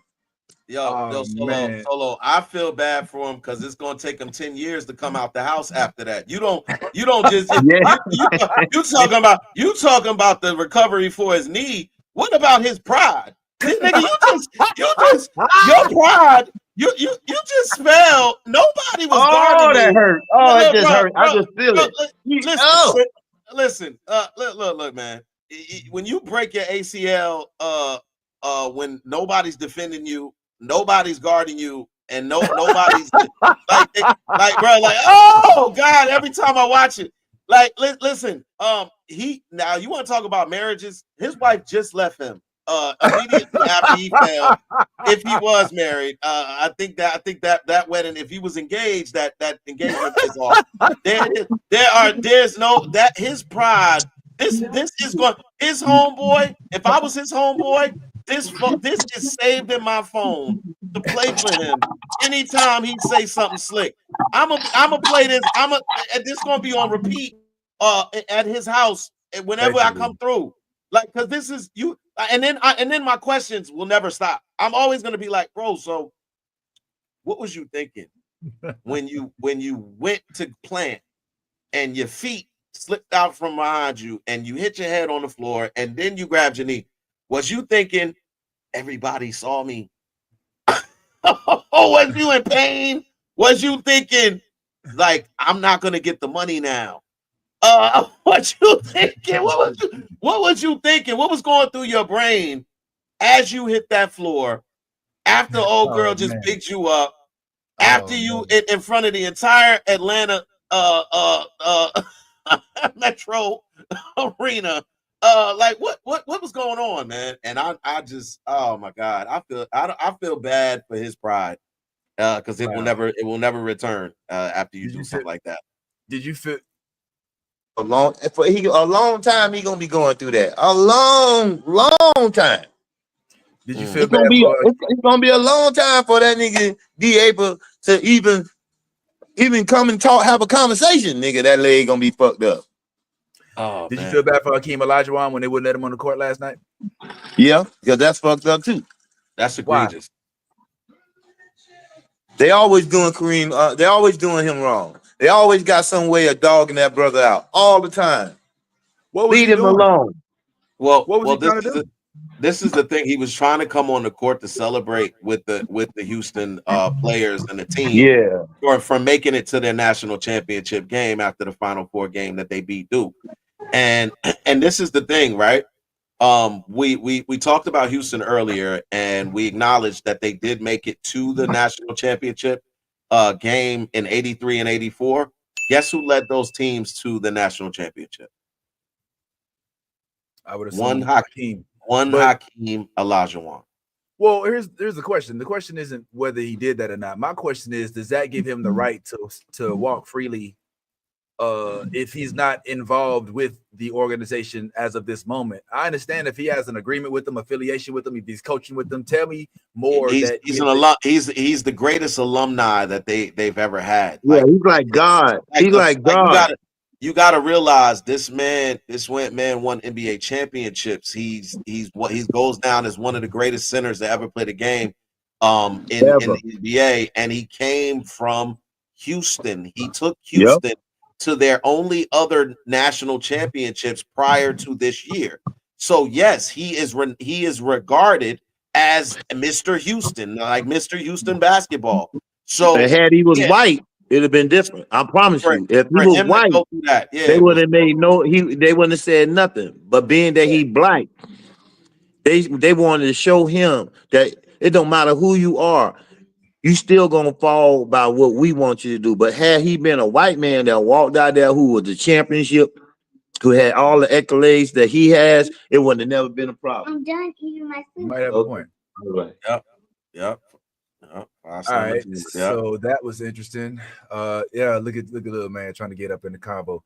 So another thing happened. What in the hell is? No, I'm not doing that. 5 por 2, 10, te la puse a $2 y estas $16. Entonces. ¿Solo 16? Sí, ahí lleva pura frescura. Muy bien.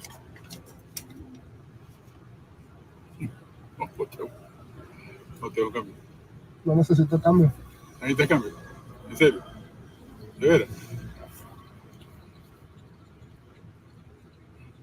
Derecho, chon. Que tengo ya jubilado de bola, pero le sigo echando bola. Así. Así es, bien. Que Dios te lleve. Amén. Gracias, patrón. Que me cuida, yo. Sí, bien. ¿Está bien? ¿Se sienta bien? Sí, viejo. Emocionado. Venga acá. ¿Qué Emocionado. sientes? ¿Seguro? Sí. Muchos años trabajando, chamo. Y el retiro está lejos. Sí. ¿Ahora es cuándo? ¿Qué regalo de Navidad? No, tranquilo. ¿Cómo se llama usted? William Contreras. ¿Y tú? Osvaldo Portillo. Maracucho. No. ¿No? Casi. Trabajé muchos años en Maracaibo en bicolor. Ok. Yo iba a vender la pintura montana y me quedaba 8 días. Okay, now he's doing a lot of talking. Well, I don't know if y'all understand. This was the most complex drug deal to ever. Not just playing. Oh man, basically he gave him a sandwich, and he gave him 100, and he said, "I don't have change." He's like, "It's cool. You keep it." And he about damn near cried. He doesn't know that that's William Contreras, catcher for the Milwaukee Brewers, brother of Wilson Contreras, who likes to eat tape and shit like that. I don't know if y'all saw my boy Wilson Contreras. Yes. He likes to eat tape a little bit. We didn't have a good game the other day, but this is his brother eating tape for no apparent reason other than he ran out of time. He's chewing tape. He's not eating the tape. He's chewing tape. Okay. Correct. Golly. Excuse me. All right. Excuse me. I gotta leave you, brothers. I'm sorry. I had a great time with y'all today. I wanna say that before I get out of here. That's why I unmuted myself, because I get muted all the time. But until next Tuesday. Next Tuesday, man, if you're watching the show, please watch the show next Tuesday. Because next Tuesday, we're going to have some more guests on the show that's going to blow y'all mind. And I know that's going to be off the hook. And as to all the people that think Solo is, I just got my other check, Mitch. Oh! Just got my other check. Whoa! What that say? That say $87,000, bitch. Well, so I should be looking at my account. Go crazy, yeah, man. So Vince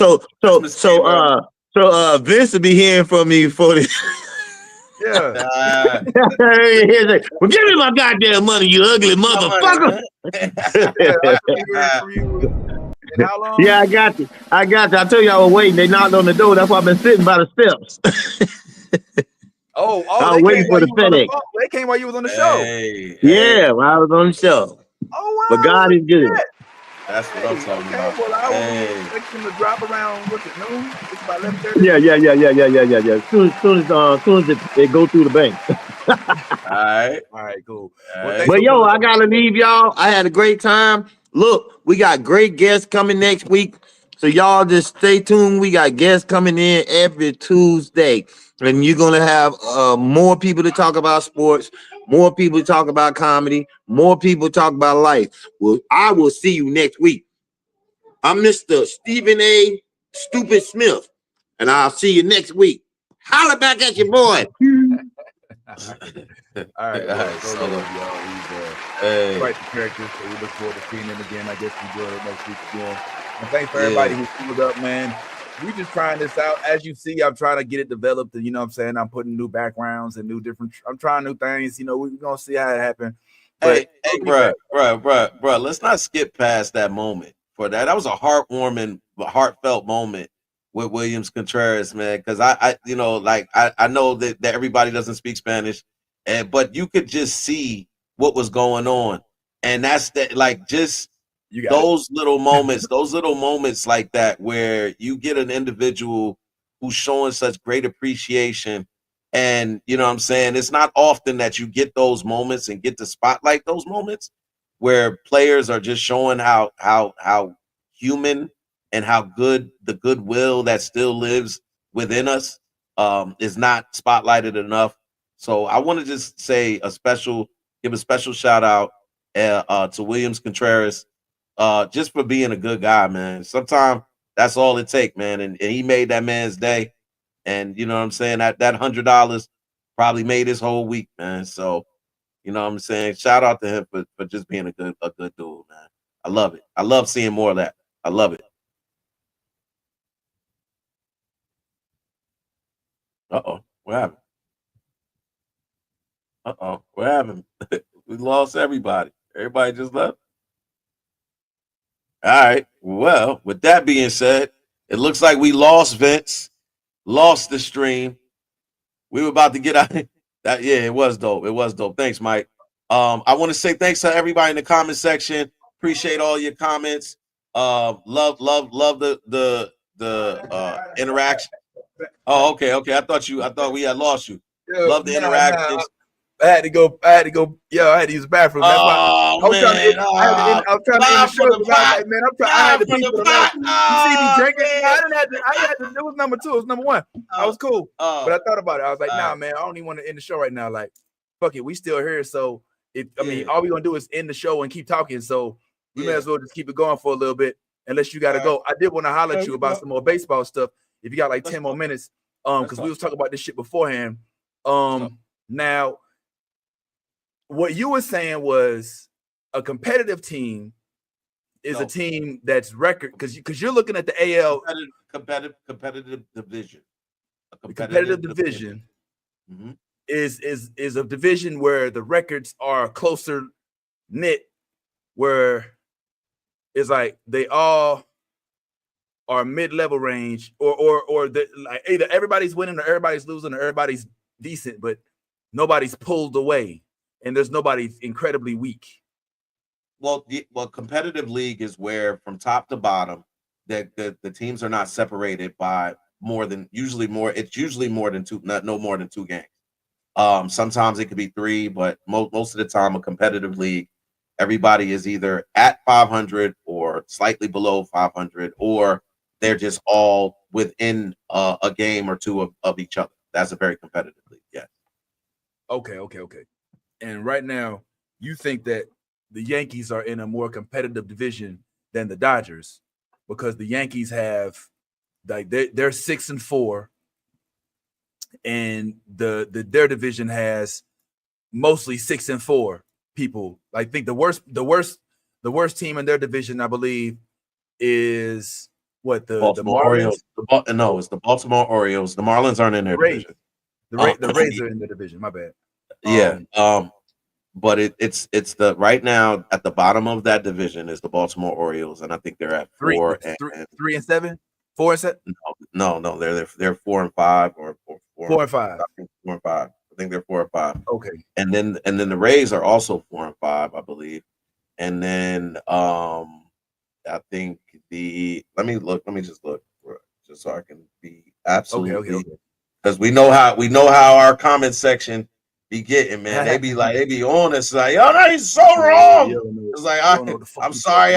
I try to go off the dome sometime instead of just being a Google guy, but I just for the sake of y'all, I'm gonna be a Google guy and get everything exactly right. So let me pull up my standings. While you're doing that, I'll take a moment to kind of promote myself and talk about that. Now that I have delved into at least the world of baseball, I have also started to do a podcast daily about baseball, but I'm keeping it real hush. It's on YouTube only, and I put it out there. I don't announce it. Oh, I got to get to work. I got some stuff I got to do, but I need to I guess tell some more people because it'd be nice to have a conversation every now and then. So it's not live, it's pre-recorded, and it's kind of fun, and it's where I kind of share some of the stuff that goes on daily in the world of baseball, specifically as it pertains to the Cardinals. Like I said, when Wilson Contreras did his thing, and when the Cardinals started adopting the baby bird, and when they lost this entire weekend to the goddamn Boston Red Sox, completely swept, and lost last night to the Pirates, which should not have happened, but I do at least keep up with it. So if that's something you into, then feel free to pull up. It's kind of fun, you know what I'm saying? But it's a real niche thing that I'm to watch this on Saturday. It's something I'm trying out that is new to me, so bear with me. I'm kind of getting the reins of it as we're kind of progressing. So that's all right. So this is all right. So it looks like the Baltimore and Tampa Bay switch spots. So Tampa Bay is 4 and 5. Baltimore is 5 and 6. Boston is 6 and 5. Toronto 6 and 5, and the Yankees are 6 and 4. Oh, okay. So the Yankees are 6 and 4. Mm-hmm. That's an interesting leadoff. The Mets are doing as I expected them to. They're doing better, but I still think they ain't jiving yet. I think they're going to be even better than they are right now. Straight. They won 5 straight. Yeah. I mean, they needed that home team advantage when she was when they were out, they weren't doing as well. But when they got back to Citi Field, seemed like something clicked, and they're finally on base. Also, I gotta show love to my man Jose Siri, who I told you was going to be a beast. He is their speed demon, and he keeps them off. He keeps them guessing. You know what I'm saying? And that makes it for a better base running situation. Now, with regard to the Atlanta Braves that I thought were going to be somebody, but turned out to really not, to completely implode. Had they no hope? They're now 1-8. I mean, I didn't think it was going to be this bad, but I don't know if there's by basically the law of analysis, if there's ever been a team that has made it after this bad of a start. I mean, I know they're expecting to get Profar back. They're going to get maybe Acuna back, even though I don't think he's going to be the same Acuna that they had before he left. I just wonder if the Braves even have a chance. Like, are they at the point where it's just like it's? I mean, damn, Chris Sale, the pitching. I mean, everybody's gone. Freed's gone. Wow. I mean, they got to develop. I mean, they still got, I think, Lopez, but man, that prediction is insane. I mean, it's kind of early, Vince. As a matter of fact, it's super early to be at like you're ready to throw the baby out with the bathwater. Like, it's not that serious. Like, it's 10 games in. Like, we're like 10 or 11 games into the season. Like, we have a long baseball has a very long season, bro. Like, so to be like, oh, is this too much to come back for in the first 11 games? No, absolutely not. I mean, people can have bad starts, just like people can have good starts and then have bad finishes, or good starts and have, terrible terrible month. So, it's way too early, way too early to say that, that they're done. Stick a fork in them. All right. Well, I won't stick a fork in them, but I will at least dial down my confidence when I spoke about how good they're gonna be, because my goodness, it's tough. But I mean, if you just look at the lineup, man, if you look at, you know what I'm saying, if you look, they still look like they should be doing all right. These folks are fairly decent until you get to the very bottom of that. Uh-oh. All right, we're gonna do some real-time stuff. Yeah, what up? What up? What up, babe? Huh? Say what? Say what now? Huh? Can I come in? I mean, I wouldn't come in that way. Yeah. I mean, yeah, all right, yeah. Come on in. Oh, shoot. Come on.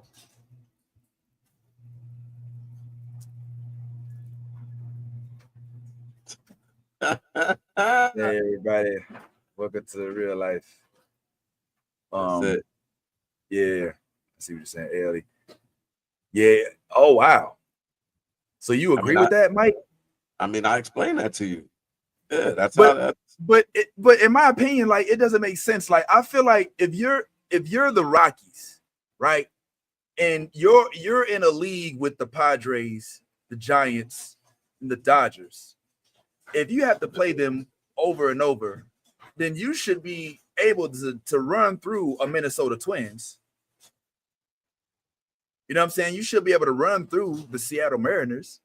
You know, if you're accustomed to playing teams like the Dodgers, like I would think that it would be more advantageous to play teams that were more elite than to play other teams that were still, quote, figuring it out or whatnot. Well, your record should reflect it then. I mean, like, and that's what I'm like. You with like the record that we're going off of is not just specific to division wins or losses. I mean, these are wins and losses that span outside the division. So what I was saying to you was that competitively, when you look at all of the divisions, the equality and the balance that is going on within the AL, I mean the the AL, the AL East, which is going on in the AL East, is why I call that division the most competitive, because no team in that division is a clear-cut winner. It is the Yankees up by one game over the Blue Jays, who are then followed by the Boston Red Sox, who share the same record. Then you have Baltimore, who's at 5-6, which really puts them a game, almost 2 games back of the Yankees for first place, and they're in 4th. And then you have the Tampa Bay Devil Rays, which are 4-5. So you don't really have any of the 2-7s or the 4-7s and 2-7s that are, and 1-8s that are going in the other divisions. That's where the competitiveness within the division is it comes from. I told you I would put them, I would compare them in terms of football to the NFC East, which traditionally, except for this year, has always been a very tight division where any team could come out, like in the course of the end of the year, any team could be vying for that playoff berth because they all have the same record. So the Eagles have clearly stepped it up, but then now here you got the Commanders coming right behind them. Here come the Giants, and so on and so forth. Dallas will always, according to their fans, be, they're in the running every single year, whether they are or not. So that's a whole nother discussion. But yeah, that's how you kind of gauge the competitive divisions and what is competitive.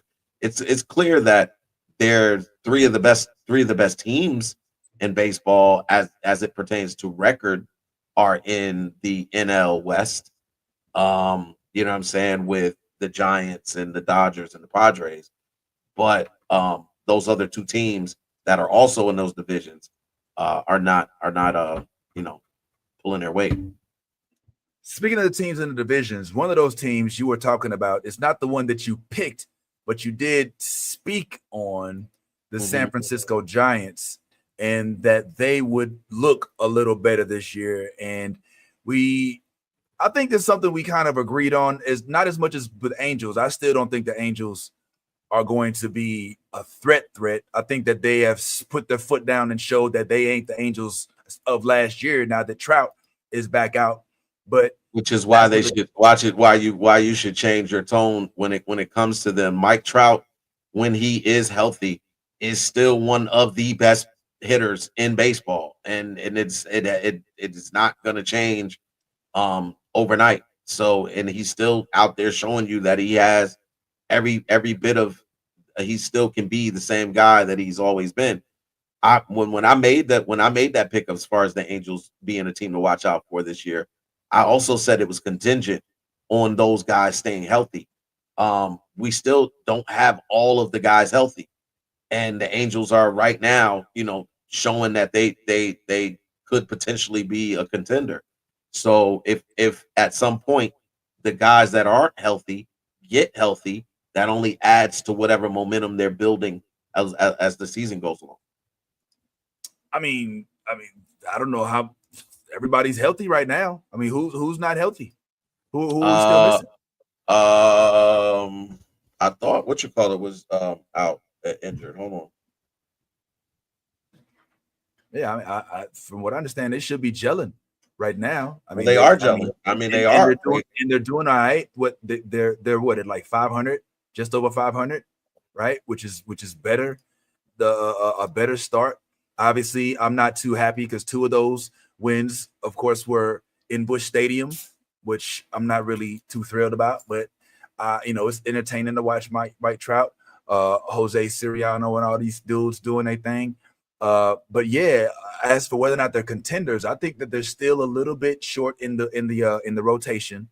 I think that they're a little bit short in the defense mechanisms. I think that Trout, now that he's in right field, he's not the Trout from center field.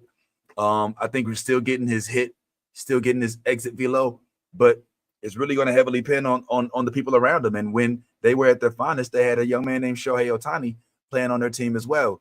So it just goes to show, like right now, we have yet to see whether or not like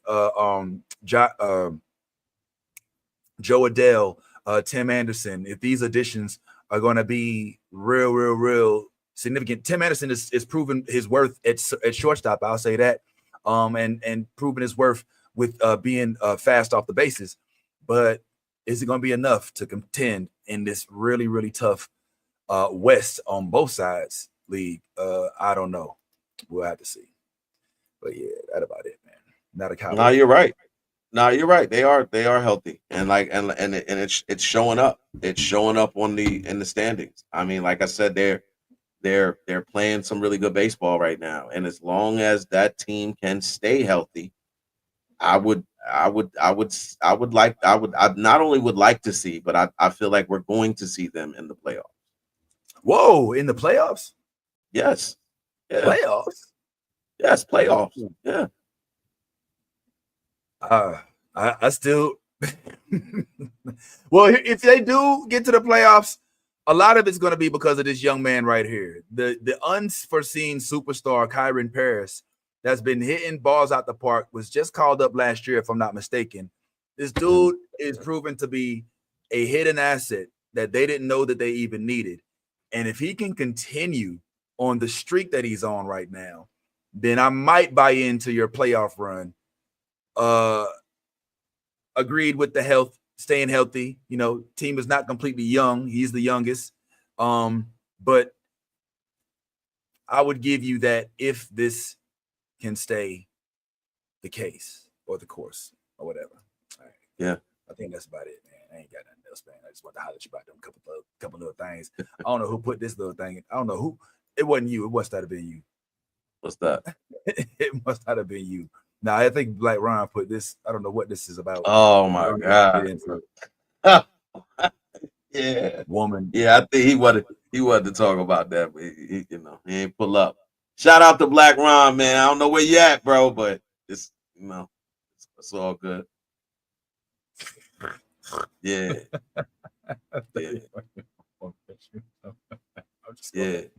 I'm just gonna let that be whatever it is. Yeah, all right, whatever man. it is. We're gonna go ahead and get on up out of here. I think we got today. We where are we today? We're still. Yesterday we played. Damn, my memory is so bad. I know we lost wherever we went. Shoot. Oh, the Pirates. That was a game we should have won. Our pitching is off. It's terrible. It is inexistent. Our pitching sucks. It's really bad. I did the show with a bag over my head yesterday.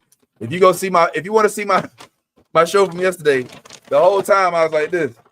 The whole time I was like, look, I can't even. Oh wow. Oh wow. I was like, this is how I'm gonna be. That's where we at.